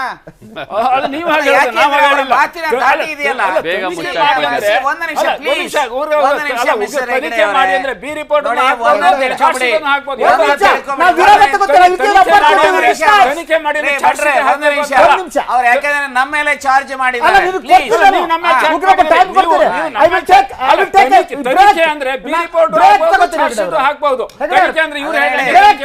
ಪ್ರಕಾರನೇ ಮಾಡಬೇಕು. ಸಮಾಧಾನ ಮಾಡ್ಕೊಳ್ಳಿ. ಬಟ್ ಆವಾಗ ನನಗೆ ನೆನಪಿರೋ ಹಾಗೆ ತಾವು ಆವಾಗ ಕಾಂಗ್ರೆಸ್ ನಲ್ಲಿ ಇದ್ರಿ, ರೈಟರ್ ಇರ್ಬೋದು. ಫೈನ್. ಆವಾಗ ನೀವು ಕಾಂಗ್ರೆಸ್ ನಲ್ಲಿ ಇದ್ರೆ ಉಗ್ರಪ್ಪ ಜನತಾ ಪಕ್ಷದಲ್ಲಿ ಇವಾಗ ತಣ್ಣಗಾದ್ರೆ ಈಗ ಅವರು ಅಲ್ಲ, ಉಗ್ರಪ್ಪ ಜನತಾ ಪಕ್ಷದಲ್ಲಿ ಇದ್ರು. ಜನತಾ ಪಕ್ಷದಲ್ಲಿ ಇದ್ರಿ ಜನತಾ ಮತ್ತು ಕಾಂಗ್ರೆಸ್ಸಿನ philosophy one and the same ಅಪ್ಪ. ಯಾರು ಹೇಳ್ತಾರೆ ಒಂದೇ ಆಗಿ party? Congress please listen to me. ನೀವು ಲಿಸನ್ ಟು ಮೀ. ಕಾಂಗ್ರೆಸ್ ಅನ್ನ ವಿರೋಧ ಮಾಡಿ ನೀವು ಅಧಿಕಾರಕ್ಕೆ ಬಂದವರು ಈ ರಾಜ್ಯದಲ್ಲಿ. ಒಂದು ನಿಮಿಷ ಕೇಳಿ, ಒಂದು ನಿಮಿಷ. ನಿಜ, ನಾನು ಎಮರ್ಜೆನ್ಸಿನಲ್ಲಿ 1.5 ವರ್ಷ ಸಬ್ಜೆಕ್ಟ್ ಬೇರೆ ಹೋಗ್ತಿದೆ ಸರ್. ಒಂದು ನಿಮಿಷ ಕಾಂಗ್ರೆಸ್ ಬಂದಿದ್ರಿ, ನಾವು ಬಿಜೆಪಿಗೆ ಹೋಗಿದ್ದೀವಿ. ಬಿಜೆಪಿಗೆ ಹೋಗಿದ್ರೆ ತಪ್ಪಲ್ಲ. ಅದನ್ನ ಹೇಳಿಲ್ಲಪ್ಪ, ಅದು ಅವ್ರು ಹೇಳಿದ. ನಾನೇನು ಅಲ್ಲ, ಉಗ್ರಪ್ಪನವರು ಜನತಾ ಪಕ್ಷದಲ್ಲಿ ಇದ್ರು ಆಗ ಅಂತ ಹೇಳಿದ್ರು. 25 ವರ್ಷದಿಂದ ತಾವೇ ನಾನು ಕಾಂಗ್ರೆಸ್ ಹೋಗಿ 20 ವರ್ಷ ಆಯ್ತು. 20 ವರ್ಷ ಹತ್ತತ್ರ ಕಾಂಗ್ರೆಸ್ಗೆ ಹೋಗಿ. ಆಗಿರ್ಬಹುದು. ಅಲ್ಲಲ್ಲ, ನಾನು ಯಾಕೆ ನೆನಪು ಯಾಕೆ ಹೇಳ್ದೆ ಅವಾಗ ಎಲ್ಲಿದ್ರಿ ಅಂತ. ಗಣಪತಿ ನಾರಾಯಣ ನೀವು ಕಾಂಗ್ರೆಸ್ ಗೊತ್ತಿರ್ಲಿಕ್ಕಿಲ್ಲ. ಒಂದು ನಿಮಿಷ. ಸಂವಿಧಾನ ಯಾವ್ದಪ್ಪ ಅಂದ್ರೆ ಕಾಂಗ್ರೆಸ್ಸಿನ ಸಂವಿಧಾನ. ಅಲ್ಲ, ಸಂಸ್ಥಾನ ಜನತಾ ಗೊತ್ತಿರಲ್ಲ ಏನ್ ಮಾಡೋದು. ಅಲ್ಲ, ಕಾನ್ಸ್ಟಿಟ್ಯೂನ್ಸಿ ಅಸೆಂಬ್ಲಿಯಲ್ಲಿ ಬರೀ ಕಾಂಗ್ರೆಸ್ನವ್ರು ಒಂದೇ ಇರಲಿಲ್ಲ, ಎಲ್ಲರೂ ಇದ್ರು. ನಾನ್ ನಿಮ್ಗೆ ಯಾಕೆ ನೆನಪು ಸಂವಿಧಾನ ಕಾಂಗ್ರೆಸ್ ಸಂವಿಧಾನ ಅಡಾಪ್ಟ್ ಮಾಡ್ಕೊಂಡಿದ್ವಿ. ಪಾರ್ಟಿಗೊಂದು ಸಂವಿಧಾನ ಅಂತ ಇರುತ್ತೆ. ಬಿಜೆಪಿ ಸಂವಿಧಾನ, ಸಂವಿಧಾನ ಬಿಜೆಪಿಗೂ ಸಂವಿಧಾನ ಇದ್ರಿ. ಬಿಜೆಪಿ ಚುನಾವಣಾ ಸರ್, ಒಂದ್ ನಿಮಿಷ. ನಾನು ಅದನ್ನ ಯಾಕೆ ನೆನಪು ಮಾಡಿಕೊಟ್ಟೆ ಅಂದ್ರೆ, ನೀವು ಆ ಕಾಂಗ್ರೆಸ್ನಲ್ಲಿದ್ದರಿಂದ ಬಾಬ್ರಿ ಮಸೀದಿ ಉರುಳುವುದಕ್ಕೆ ಏನು PV ನರಸಿಂಹರಾವ್ ಅವರು ಕಾರಣ ಆಗಿದ್ರು ನೀವು ರಿಸ್ಪಾನ್ಸಿಬಲ್. ನೀವು ಕಾಂಗ್ರೆಸ್ ಬಿಜೆಪಿ ಕೆಡಗಿದ್ರು ನೀವು ಅವಕಾಶ ಕೊಡಿ. ಕ್ರಿಮಿನಲ್ ಕಾನ್ಸ್ಪಿರಸಿ ವಿಚಾರ ಮಾತಾಡ್ತಾರೆ, ಅದಕ್ಕೆ ನಾನು ಹೇಳ್ತಾ ಇದ್ದೀನಿ. ನನ್ನ ಮನಸ್ಸಿನೊಳಗೆ ಒಂದೆರಡು ಚಿತ್ರಗಳಿವೆ. ನಾವು ಹಿಂದೆ ಡಿಸ್ಕಸ್ ಮಾಡಿದ್ವಿ, ಅದನ್ನು ಮುಗಿಸಿ ಮುಂದೆ ಹೋಗ್ಬೇಕು. ಆ ಚಿತ್ರಗಳು ಏನು ಅನ್ನೋದನ್ನು ನಿಮಗೆ ಹೇಳ್ಬಿಡ್ತೀನಿ. ಒಂದು, ಯಾವತ್ತು ಬಾಬ್ರಿ ಮಸೀದಿ ಉರುಳಿಸಲಾಯಿತು ಅದರ ಹಿಂದಿನ ದಿನ ಫೈಜಾಬಾದ್ನಲ್ಲಿ ಒಂದು ಮೀಟಿಂಗ್ ನಡೆಯುತ್ತೆ. ವಿನಯ್ ಕತಿಯಾರ್ ಕರೀತಾರೆ. ಆ ಮೀಟಿಂಗ್ನಲ್ಲಿ ಬಿಜೆಪಿ ಮೊದಲು ಒಂದು ಸೆಂಟೆನ್ಸ್ ಆಡ್ ಮಾಡಿಬಿಡ್ತೀನಿ. ಈಗ ಹೆಗಡೆ ಅವ್ರದ್ದು ನನಗೆ ಟೈಮ್ ಕೊಡಿ. ಒಂದು ನಿಮಿಷ ಪ್ಲೀಸ್. ಅವತ್ತು ಯಾರ ಸರ್ಕಾರ, ಯಾರು ಮುಖ್ಯಮಂತ್ರಿಗಳು? ಅದನ್ನೇ ಅವತ್ತಿದ್ದು ಕಲ್ಯಾಣ್ ಸಿಂಗ್. ಕೇಂದ್ರ ಸರ್ಕಾರಕ್ಕೆ ಮತ್ತು ಸುಪ್ರೀಂ ಕೋರ್ಟ್ ಅನ್ನ ಮಿಸ್ಲೀಡ್ ಮಾಡಿದ್ರು ಅನ್ನೋದನ್ನ ಮರಿಬಾರದು. ಇದು ಒಂದು. ಎರಡನೇದು, ಹೆಗ್ಗಡೆ ಅವರು ಹೇಳಿದ್ರು ಅದು ಬಿಲ್ಡಿಂಗ್ ಬಾಬ್ರಿ ಮಸೀದಿ ಡೆಮಾಲಿಷ್ ಆಗಬಾರ್ದಾಗಿತ್ತು, ನಮಗೂ ಅದಿದೆ ಅಂತ ಹೇಳಿ. ಆದ್ರೆ ಎಲ್ಲಾದ್ರೂ ಆ ರಿಪೆಂಟೆನ್ಸ್ ಇದೆಯಾ ಆ ಪಾರ್ಟಿ? ನಮ್ಮ ಪಾರ್ಟಿಲಿ ವಾಜಪೇಯಿ ಅವರು ಕೂಡ ಹೇಳಿದ್ದಾರೆ.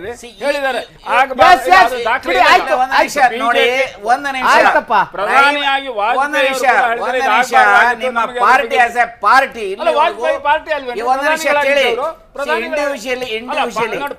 ಒಂದು ನಿಮಿಷ ಪ್ಲೀಸ್ ನಾ ಹೇಳ್ತೇನೆ. ಈಗ ಎಮರ್ಜೆನ್ಸಿ ಬಗ್ಗೆ, ಎಮರ್ಜೆನ್ಸಿ ಮಾಡಿದ ಬಗ್ಗೆ ಕಾಂಗ್ರೆಸ್ ಅನ್ನ ಅವರ CWC ಕಾಂಗ್ರೆಸ್ ಪಾರ್ಟಿ ಪಶ್ಚಾತ್ತಾಪವನ್ನು ವ್ಯಕ್ತಪಡಿಸಿದೆ. ಹಾಗೆ ನಿಮ್ಮ ಪಾರ್ಟಿ ಏನಾದರೂ ಪಶ್ಚಾತ್ತಾಪ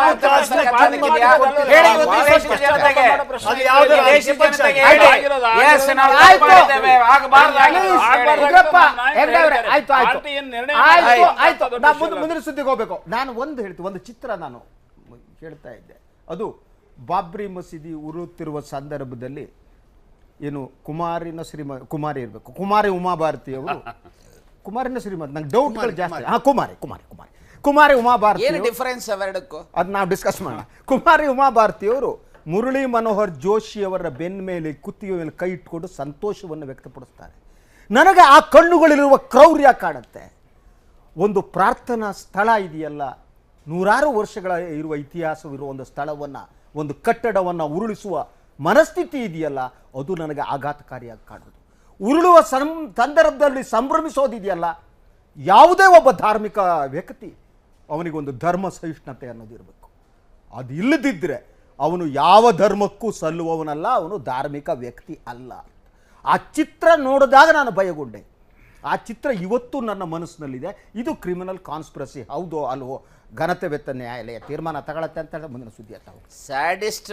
ಸ್ಯಾಡಿಸ್ಟ್ಗಳ ಮಾತ್ರ ಸಂಭ್ರಮಿಸಲಿಕ್ಕೆ ಸಾಧ್ಯತೆ. ಮುಂಬರುವ ವಿಧಾನಸಭಾ ಚುನಾವಣೆಯಲ್ಲಿ ಮತ್ತೆ ಅಧಿಕಾರಕ್ಕೆ ಬರೋದಕ್ಕೆ ಕಾಂಗ್ರೆಸ್ ರಣತಂತ್ರವನ್ನು ರೂಪಿಸ್ತಾ ಇದೆ. ವಿಭಾಗವಾರು ಸರಣಿ ಸಭೆಗಳನ್ನ ನಡೆಸಿರೋ ರಾಜ್ಯ ಉಸ್ತುವಾರಿ ವೇಣುಗೋಪಾಲ್ ಪಕ್ಷದಲ್ಲಿ ಅಶಿಸ್ತು ಸಹಿಸುವುದಿಲ್ಲ ಅಂತ ಖಡಕ್ ಎಚ್ಚರಿಕೆ ನೀಡಿದ್ದಾರೆ.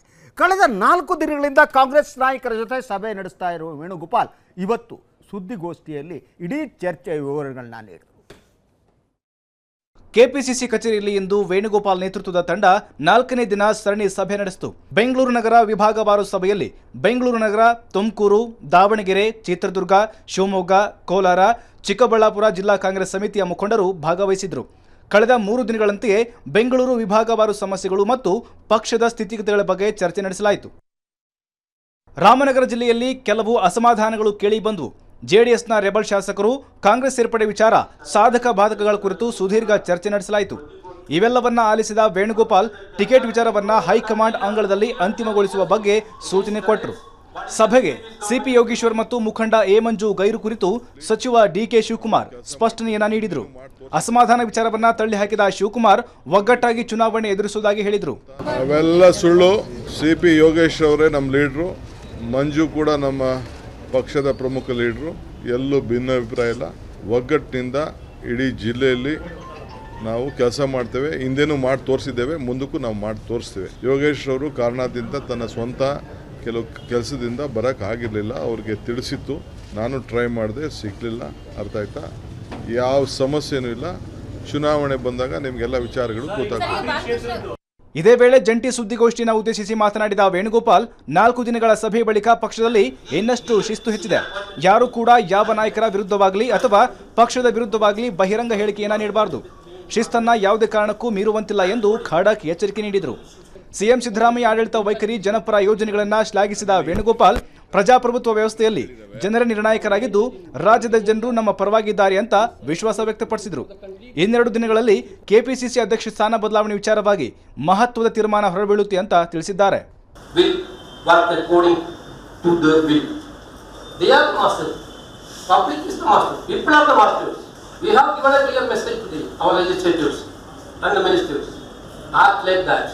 People are the masters in democracy. Finally, people are the masters, no political issues. Therefore, I am very much confident after 4 days brainstorming session with these leaders. I am very much confident my Chief Minister and my PCC President and this team. ಇನ್ನು ಇದೇ ವೇಳೆ ಮಾತನಾಡಿದ CM Siddaramaiah, ಸಣ್ಣ ಪುಟ್ಟ ಸಮಸ್ಯೆಗಳನ್ನು ಪರಿಹರಿಸಲು 5 ವಿಭಾಗಗಳಲ್ಲಿ AICC ಪ್ರಧಾನ ಕಾರ್ಯದರ್ಶಿಯವರ ನೇತೃತ್ವದಲ್ಲಿ ಸಮನ್ವಯ ಸಮಿತಿ ರಚಿಸಲಾಗುತ್ತಿದೆ ಎಂದರು. ಸಣ್ಣ ಪುಟ್ಟ ಡಿಫರೆನ್ಸ್ಗಳಿದ್ದಾವೆ, ಅಲ್ಲಿ ಕೋಆರ್ಡಿನೇಷನ್ ಕಮಿಟಿಗಳನ್ನು ರಚನೆ ಮಾಡಿದ್ದೀವಿ. ಸದ್ಯ coordination committee has to meet every month they have to meet. And ಸಣ್ಣ ಪುಟ್ಟ ಭಿನ್ನಾಭಿಪ್ರಾಯಗಳಲ್ಲಿ ಇದ್ದರೆ ಅವನ್ನ ಬಗೆಹರಿಸ್ಕೊಳ್ತಕ್ಕಂಥದ್ದು. ಅವ್ರ secretary AICC secretary in charge of those districts, he will also attend that meeting and he will sort out. ಒಟ್ಟಾರೆ ಕಳೆದ 4 ದಿನಗಳಿಂದ 30 ಜಿಲ್ಲಾ ಕಾಂಗ್ರೆಸ್ ಸಮಿತಿಯ ಸಭೆಗಳನ್ನು ನಡೆಸಲಾಗಿದ್ದು ಪಕ್ಷದಲ್ಲಿ ಶಿಸ್ತನ್ನ ಗಟ್ಟಿಗೊಳಿಸುವ ಕ್ರಮ ಕೈಗೊಳ್ಳಲಾಗಿದೆ. ಕಳೆದ 5 ದಿನಗಳ ಕಾಲ ನಡೆಸಿದ ಸಭೆಗಳ ಸಂಪೂರ್ಣ ಮಾಹಿತಿಯನ್ನ ವೇಣುಗೋಪಾಲ್ ಹೈಕಮಾಂಡ್ಗೆ ನೀಡಲಿದ್ದಾರೆ. ಮೇ 29ರಂದು ಹೈಕಮಾಂಡ್ ಭೇಟಿಗೆ ದೆಹಲಿಗೆ ತೆರಳಲಿರುವಂತಹ ಸಿಎಂ ಅಧ್ಯಕ್ಷಗಾದಿ ಸಂಬಂಧ ಮಹತ್ವದ ಚರ್ಚೆ ನಡೆಸಲಿದ್ದಾರೆ.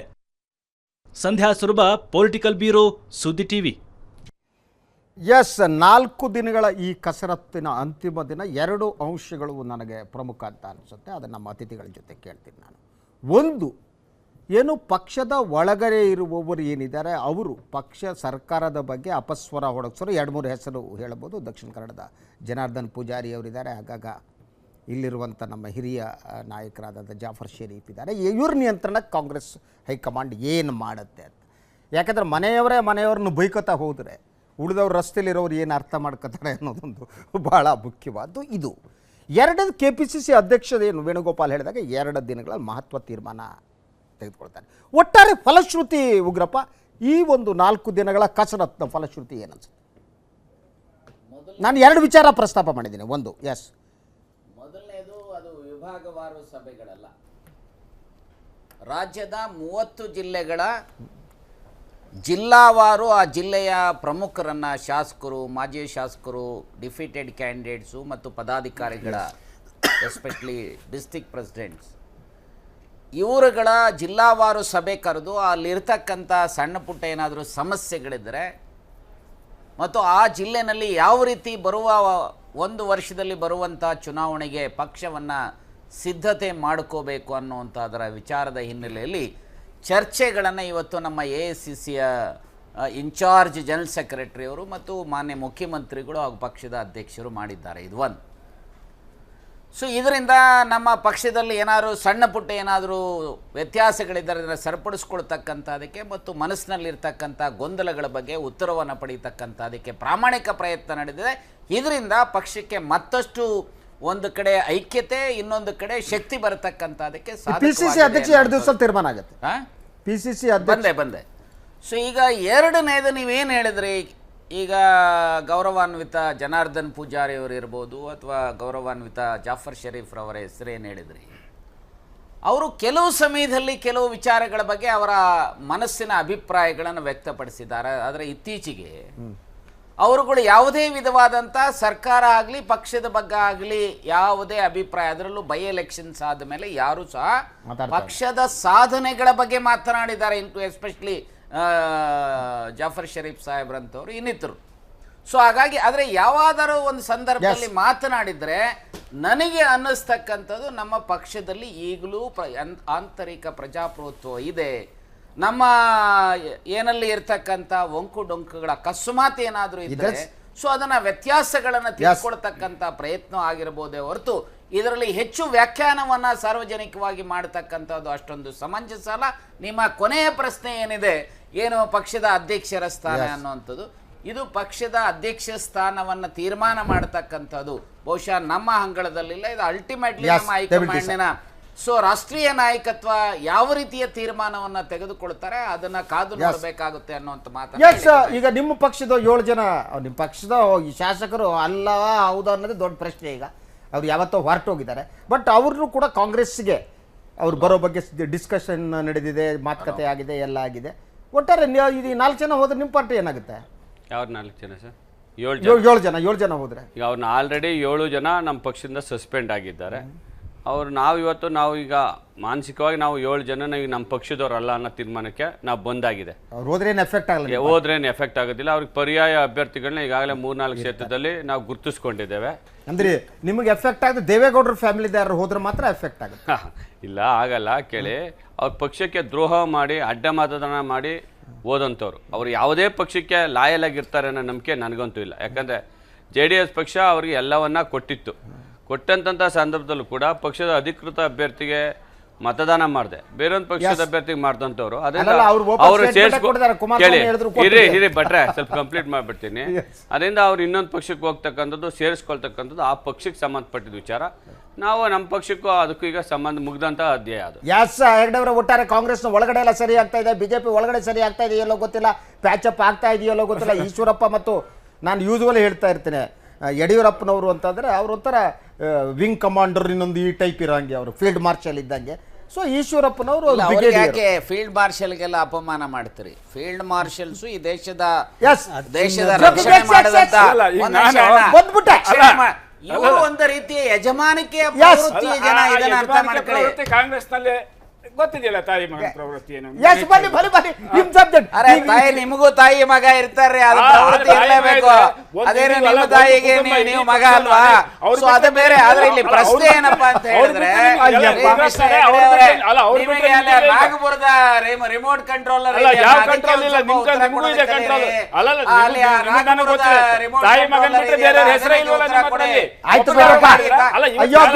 ಆ ಕುಟುಂಬ ಈ ದೇಶಕ್ಕೋಸ್ಕರ ಮಾಡಿರೋ ತ್ಯಾಗ ಬಲಿದಾನ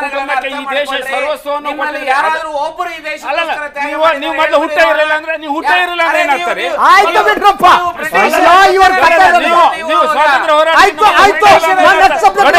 ಕುಟುಂಬದ ಬಗ್ಗೆ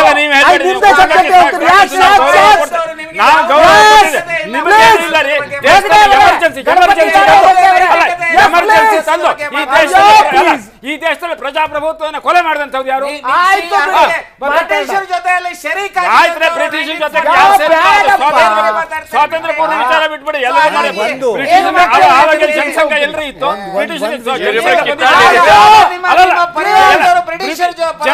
ಎಲ್ಲಿತ್ರಿ ಅವಾಗ? ಜನಸಂಘ ಹುಟ್ಟಿದ್ದ ಅವಾಗ ನೀವು ಪ್ರಜಾಪ್ರಭುತ್ವನ ನಾಶ ಮಾಡಿದ್ದೀರಿ. ನಿಮ್ಮ ಪರಿವಾರ ಯಾರ ಜೊತೆ? ನಮ್ಮ ಪರಿವಾರ ಯಾರ ಜೊತೆ? ನಿಮ್ಮ ಪರಿವಾರ ಯಾರ ಜೊತೆ ಇದೆ?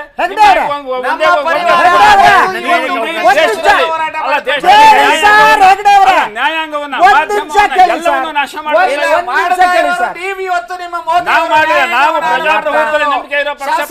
ನಮಗೆ ಜನಾದೇಶ ಇದೆ, ಜನಾದೇಶ ಇದೆ, ಜನಾದೇಶ ಆಡಳಿತ ನಿಮ್ಮ ಜನ ಗೆಲ್ಲಿ ಕೂಡಿಸಿದ್ದಾರೆ. ಇವರು ಮಾಡೋದಕ್ಕೆ ಜನ ಪಾಠ ಕಲಿಸಿದ್ದಾರೆ. ನೀವು 2 ಸೀಟ್ ಬಂದಿದ್ದೀರಿ, ಏನ್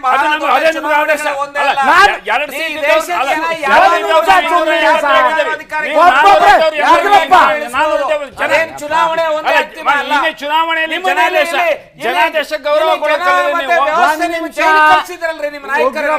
ನೀವು ಯಾರನ್ನ ನಿಮ್ಮ ಪಾರ್ಟಿ ಅಧ್ಯಕ್ಷರ ಜೈಲಲ್ಲಿ ಇದ್ರು ಇರಬಹುದ್ರಿ.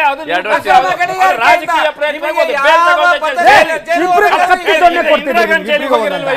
ಇಂದಿರಾ ಗಾಂಧಿ ಭ್ರಷ್ಟಾಚಾರ ಮಾಡಿ ಹೋಗಿ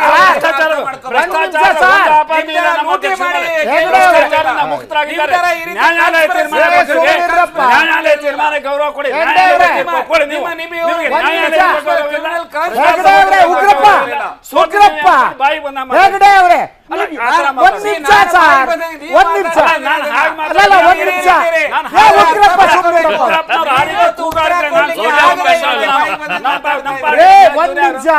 ಇವ್ರು ಹೇಳ್ತಾರೆ ಜನಸಂಗೀತ ಬ್ರಿಟಿಷರು ಅಂತಾರೆ ಇವರು. ಸರ್ ಒಂದ್ ನಿಮಿಷ, ನೀವು ಕಾಂಗ್ರೆಸ್ ಇದ್ದಾಗ ಎಷ್ಟು ಶಾಂತಿ ಮೂರ್ತಿ ಇದ್ದಂಗಿದ್ರಿ.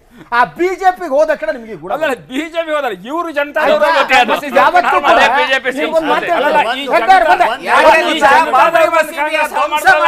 ಪ್ರವೃತ್ತಿ ಅವ್ರಿಗೂ ಬಂದ್ಬಿಟ್ಟು ಈ ಜನತಾದವ್ರು ಕಾಂಗ್ರೆಸ್ ಬಂದು ಕಾಂಗ್ರೆಸ್ ಪಕ್ಷ ಹಾಳು ಮಾಡಿದ್ರಲ್ಲ ಇವರು. ಒಂದ್ ನಿಮಿಷ ಕಾಂಗ್ರೆಸ್ ಪಕ್ಷ ಹಾಳು ಮಾಡಿದ್ರೆ ಜನತಾದಿಂದ ಉಗ್ರವಾದ ಪ್ರತಿಭಟನೆ ನಿಮ್ ಗುಣನೇ ಅಲ್ಲ. ಐನೋ ನೀವು ಈಗ ಬಿಜೆಪಿ ಹೋದ ಕಡೆ ಒಂಥರ ಉಗ್ರ ರೂಪವನ್ನ ತಾಳ್ತಾ ಇದ್ದೀರಿ. ಅದು ಯಾಕೆ?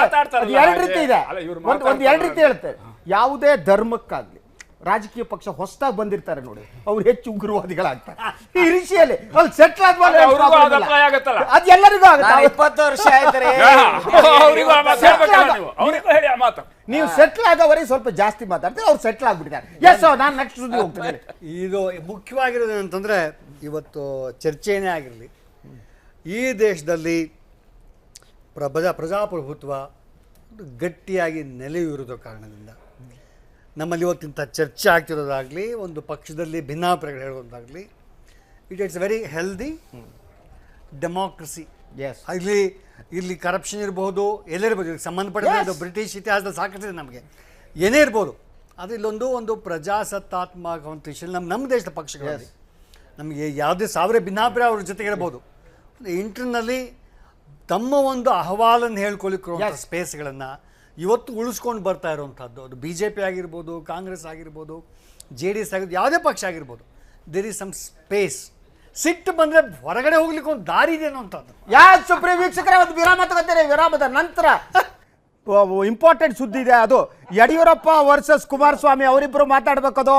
BJP ರಾಜ್ಯಾಧ್ಯಕ್ಷ ಯಡಿಯೂರಪ್ಪ ವಿರುದ್ಧ ಮಾಜಿ ಮುಖ್ಯಮಂತ್ರಿ ಕುಮಾರಸ್ವಾಮಿ ವಾಗ್ದಾಳಿಯನ್ನು ಮುಂದುವರಿಸಿದ್ದಾರೆ.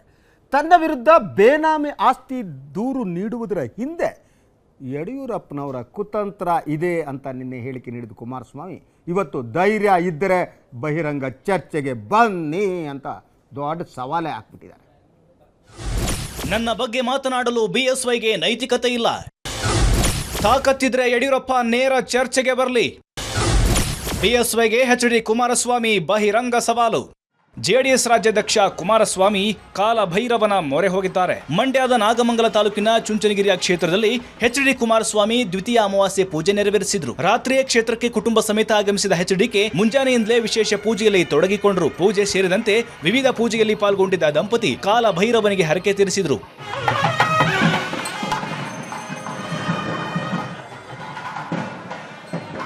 ಪೂಜೆಯ ನಡುವೆಯೂ ಕುಮಾರಸ್ವಾಮಿ ಬಿಜೆಪಿ ರಾಜ್ಯಾಧ್ಯಕ್ಷ ಯಡಿಯೂರಪ್ಪರನ್ನ ತರಾಟೆಗೆ ತೆಗೆದುಕೊಂಡ್ರು. ನನ್ನ ಬಗ್ಗೆ ಮಾತನಾಡಲು ಯಡಿಯೂರಪ್ಪ ಆಗಲಿ ಅವರ ಪಕ್ಷದವರಿಗಾಗ್ಲಿ ನೈತಿಕತೆ ಇಲ್ಲ ಅಂತ HDK ನನ್ನ ವಿರುದ್ಧ ಪುಸ್ತಕ ಬಿಡುಗಡೆ ಮಾಡಲು ಧೈರ್ಯ ಇದ್ರೆ ಬಹಿರಂಗ ಚರ್ಚೆಗೆ ಬರಲಿ ಅಂತ ಸವಾಲ್ ಹಾಕಿದ್ರು.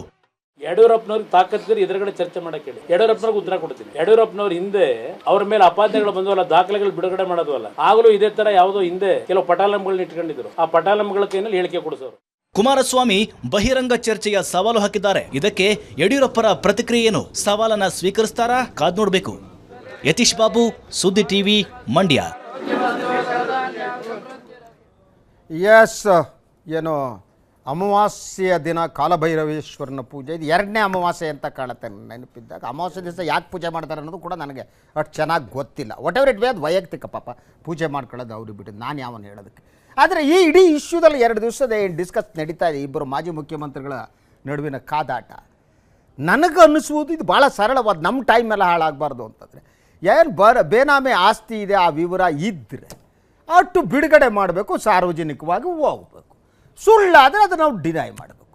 ಬಟ್ ಇಲ್ಲಿರೋ ಸಮಸ್ಯೆ ಏನಂತಂದರೆ, ಈ ಒಂಥರ ಈ ಇದ್ರೊಳಗೆ ಯಾರು ಈ ಹಾವಾಡಿಗರು ಮಾಡ್ತಾರೆ, ಹಾವಿದೆ ಅಂತ, ಒಳಗಡೆ ಇದೆಯೋ ಇಲ್ಲ ಗೊತ್ತಿಲ್ಲ, ಬಿಡೋದೇ ಇಲ್ಲ, ಎಳ್ಕೊಂಡು ಹೋಗ್ತಾರೆ. ನಿಮ್ಮ ಹತ್ರ ಬೇನಾಮಿ ಆಸ್ತಿಯ ದಾಖಲೆಗಳು ಇದ್ದರೆ ಬಿಡುಗಡೆ ಮಾಡಿ. ಅದಕ್ಕೆ ಕುಮಾರಸ್ವಾಮಿ ರಿಯಾಕ್ಷನ್ನು ಭಾಳ ಚೆನ್ನಾಗಿದೆ.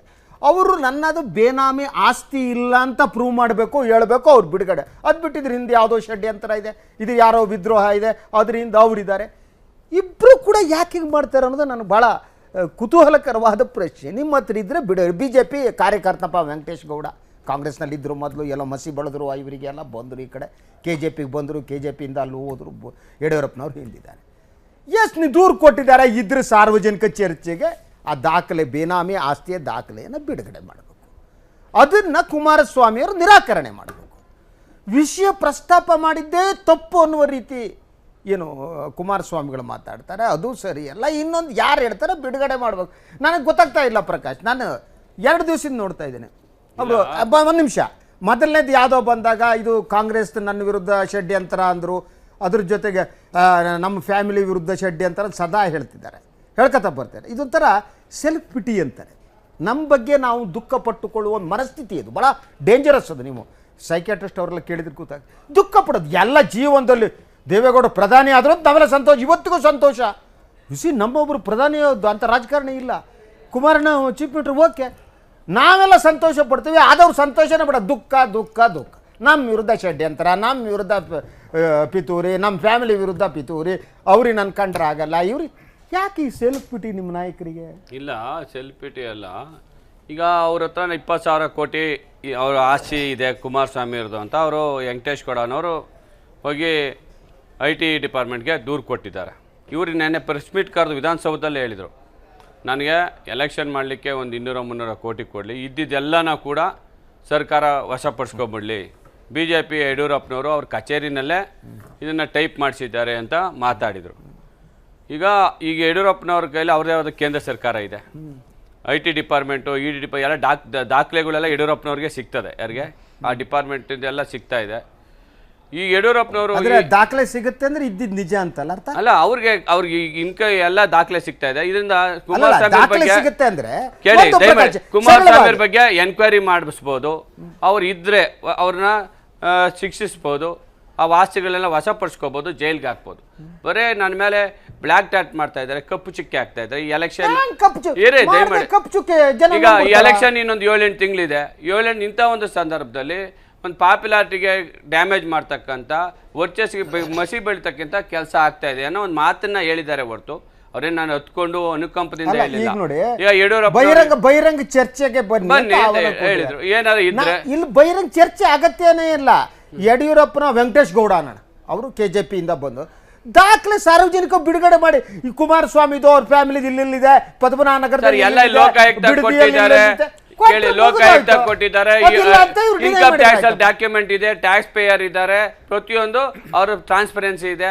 ಏನಾನ ಹೆಚ್ಚು ಕಮ್ಮಿ ಇದ್ರೆ ತಗೋ, ಅದ್ ಬಿಟ್ಬಿಟ್ಟು ಮೂಗರ್ಜಿ ಬರ್ದು ಹಳ ವಿಳಾಸ ಇಲ್ದೇ ಇರ್ತಕ್ಕಂಥ ಒಬ್ಬ ಅಡ್ರೆಸ್ ಹಾಕ್ಬಿಟ್ಟು ಯಾಕೆ ಹೆದರ್ಬೇಕು? ಈಗ ಅದನ್ನೇ ಅವ್ರು ಹೇಳ್ತಾರೆ, ಈ ತರ ಮಾಡೋದ್ ಬದಲು ವೆಂಕಟೇಶ್ ಗೌಡ ಹೌದು ಅಡ್ರೆಸ್ ಇಲ್ಲ, ನಿಮ್ಗೆ ಅಡ್ರೆಸ್ ಇಲ್ಲ, ವೆಂಕಟೇಶ್ ಗೌಡ ಅಂತ ಇದ್ರೆ ಅವ್ನ ಅಡ್ರೆಸ್ ಇಲ್ಲ.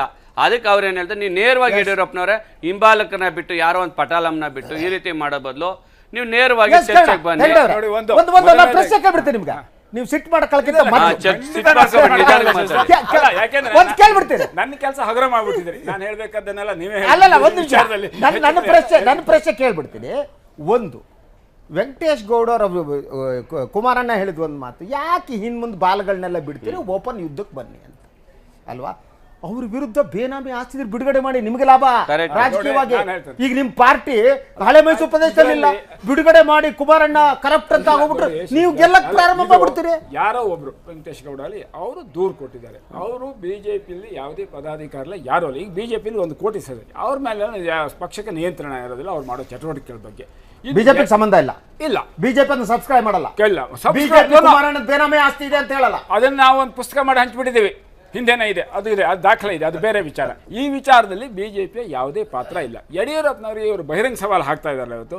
ಅದು ಯಾಕೆ ಆ ಸವಾಲು ಹಾಕೋದಕ್ಕೆ ಯಡಿಯೂರಪ್ಪನವ್ರು ಆಪಾದನೆ ಮಾಡಿದ್ರೆ, ಇನ್ನು ನೀವು ಯಾರನ್ನ ಬಿಟ್ಟು ಮಾಡ್ತೀರಿ ಅಂತ ಹೇಳಿದ್ರೆ ಇವರು ಅವರಿಗೆ ಒಂದು ಪಾಪ ಪ್ರಜ್ಞೆ ಇದೆ. ಏನಂತ ಹಿಂದೆ ಯಡಿಯೂರಪ್ಪನವ್ರ ಬಗ್ಗೆ ಲೋಕಾಯುಕ್ತ ಕೊಟ್ಟ ದೂರುಗಳೆಲ್ಲ ಇವರಿಂದನೇ ಬಂದವು. ಇವರೇ ಅದ್ರ ಹಿಂದೆ ಬಂದಿದ್ದು ನಾನು ಹೆಸರು ಹೇಳ್ಬೇಕು, ಇವರಿಂದನೇ ಜೈಲ್ಗೆ ಹೋಗಿದ್ದು ಅಂತ ಅಲ್ಲ. ಇವ್ರು ಯಾವಾಗ ಯಾರ್ಯಾರು ಏನೇನ್ ಮಾಡಿದ್ರು, ಇಬ್ರು ವಕೀಲರ ಮೇಲೆ ಎಲ್ಲಾ ದಾಖಲೆಗಳನ್ನ ತಂದು ಅಲ್ಲ ಆ ಪ್ರಜ್ಞೆಯಿಂದನೇ ಅವ್ರ ಮಾತು. ಅವ್ರಿಗೆ ಏನಾಗೋಗಿದೆ ಅಂದ್ರೆ ಅಲ್ಲ, ಅವ್ರಿಗೆ ಏನಾಗಿದೆ ಆದ್ರೆ ಯಡಿಯೂರಪ್ಪನವರು ನಮ್ಮ ಹಾಗೆ ಮಾಡಿರ್ಬೇಕು ಅಂತ ಅದು ಅವರ ಪಾಪ. ಮಾಡಿರ್ಬೋದಲ್ವಾ? ಖಂಡಿತ ಇಲ್ಲ. ಯಡಿಯೂರಪ್ಪ ಸಂತ ಅಲ್ಲ, ಅಲ್ಲ ನಾವು ಅವ್ರು ಮಾಡಿದಲ್ಲ, ಪುಸ್ತಕನೇ ಹಂಚಿದ್ದಾರೆ.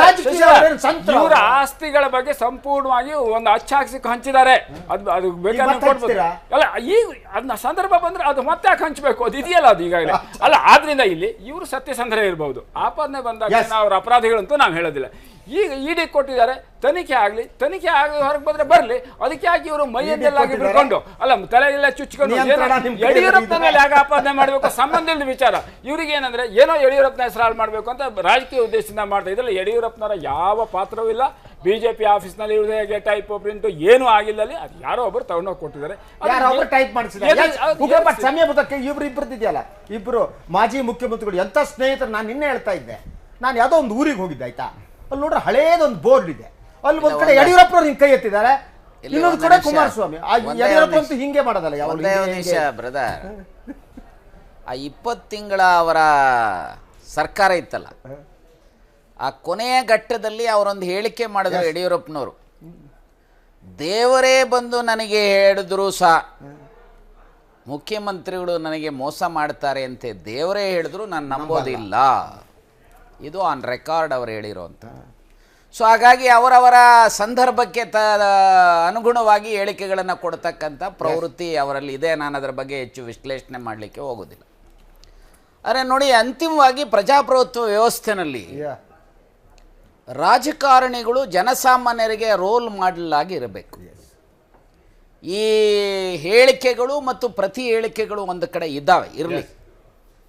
ಆದರೆ ನಾವು ಆತ್ಮವಂಚನೆ ನಾವ್ಯಾರೂ ಸಹ ಮಾಡ್ಕೋಬಾರ್ದು.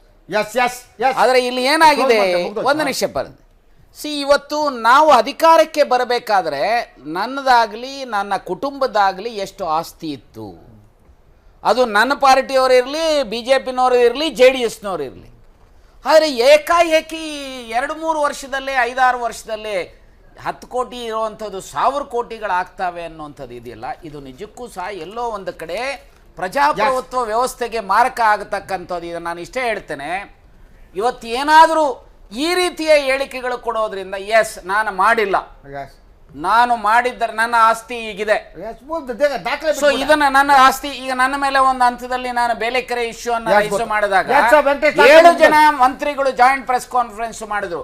ನಾನು ನೆಕ್ಸ್ಟ್ ಡೇ ಎಲ್ಲ ದಾಖಲಾತಿಗಳು ರಿಲೀಸ್ ಮಾಡಿ, ನಾನು ಇನ್ಕಮ್ ಟ್ಯಾಕ್ಸ್ ಅಸಸ್ಸಿ, ನಾನು ನನ್ನ ಹೆಂಡತಿ, ನಾನು ವಕೀಲನಿದ್ದೇನೆ, ನನ್ನ ಹೆಂಡತಿ ಡಾಕ್ಟರ್ ಇದ್ದಾರೆ, ಸೊ ಇಷ್ಟೆಲ್ಲ ಇದೆ. ಸೊ ಇದಕ್ಕೆ ಮೀರಿ ಏನಾದರೂ ಇದ್ರೆ ತೋರಿಸಿ ಅದನ್ನು ತಗೊಳ್ಳಿ. ಆದರೆ ಒಂದು ಮಾತು ಹೇಳ್ತೇನೆ, ನನ್ನ ಆಸ್ತಿಗೆ ನಾನು CBI-ಗೋ ಅಥವಾ ಸುಪ್ರೀಂ ಕೋರ್ಟ್ನ ತನಿಖೆಗೆ ಸಿದ್ಧನಿದ್ದೇನೆ. ಹಾಗೆ ಯಡಿಯೂರಪ್ಪನವರು ಮತ್ತು ಇನ್ನಿತರ ಯಾರು ರಾಜಕಾರಣಿಗಳಿದ್ದಾರಲ್ಲ, ಅದು ತನಿಖೆಗೆ ಸಿದ್ಧರಿದ್ದಾರ ಅನ್ನುವಂಥ ಸವಾಲನ್ನು ಹಾಕಿದೆ. 16 ಸಾರಿ ಹಾಕಿದ್ರೆ ಇವತ್ತು ಈ ರಾಜ್ಯದಲ್ಲಿ ರೈತರು ಸಾಯ್ತಿದ್ದಾರೆ, ಜನರು ಇಷ್ಟು ನೋವನ್ನು ಸಂಬಂಧಪಟ್ಟಂತೆ ಇಲ್ಲಿ ಯಾವುದೇ ಚರ್ಚೆ ಮಾಡುವಂತ ರಾಜಕಾರಣ. ನಾವು ನಿನ್ನೆ ಒಂದು ಚರ್ಚೆ ಮಾಡಿದ್ವಿ, ಮಹಾರಾಷ್ಟ್ರ ವಿದರ್ಭದಲ್ಲಿ ಇನ್ನೂ ಹೆಚ್ಚು ರೈತರು ಸತ್ತಿದ್ದಾರೆ. ದಲಿತರಿಗೆ ದೇವಸ್ಥಾನ ಜಾತ್ರೆ ಬಂದ್ ಮಾಡ್ತಾರೆ. ನಾವ್ ಇಲ್ಲಿ ಚರ್ಚೆ ಮಾಡಿ ಯಾವ ಕಾಲದಲ್ಲಿ ಇದೀವಿ ಅಂತ. ಇದನ್ನ ರಾಜಕಾರಣಿಗಳನ್ನ ಮಾಡ್ತಾರೆ. ದಲಿತರ ಮನೆಗೆ ಹೋಗಿ ಹೋಟ್ಲಿಂದ ತಿಂಡಿ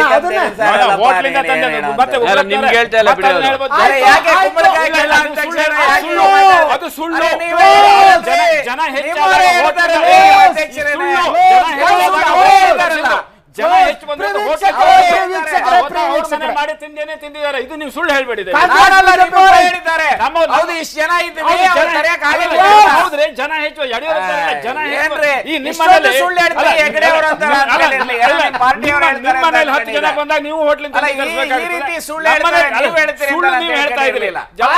ನಿಮ್ಮ ಅಧ್ಯಕ್ಷರೇ ಒಪ್ಕೊಂಡಿದ್ದಾರೆ.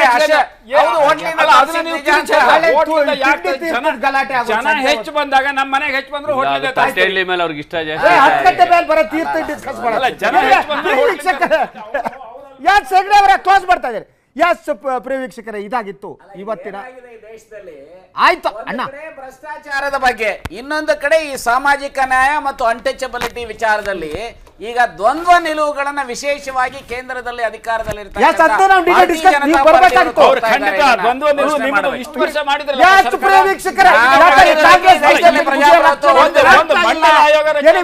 ಇದಾಗಿತ್ತು ಇವತ್ತಿನ ಪ್ರೈಮ್ ನ್ಯೂಸ್.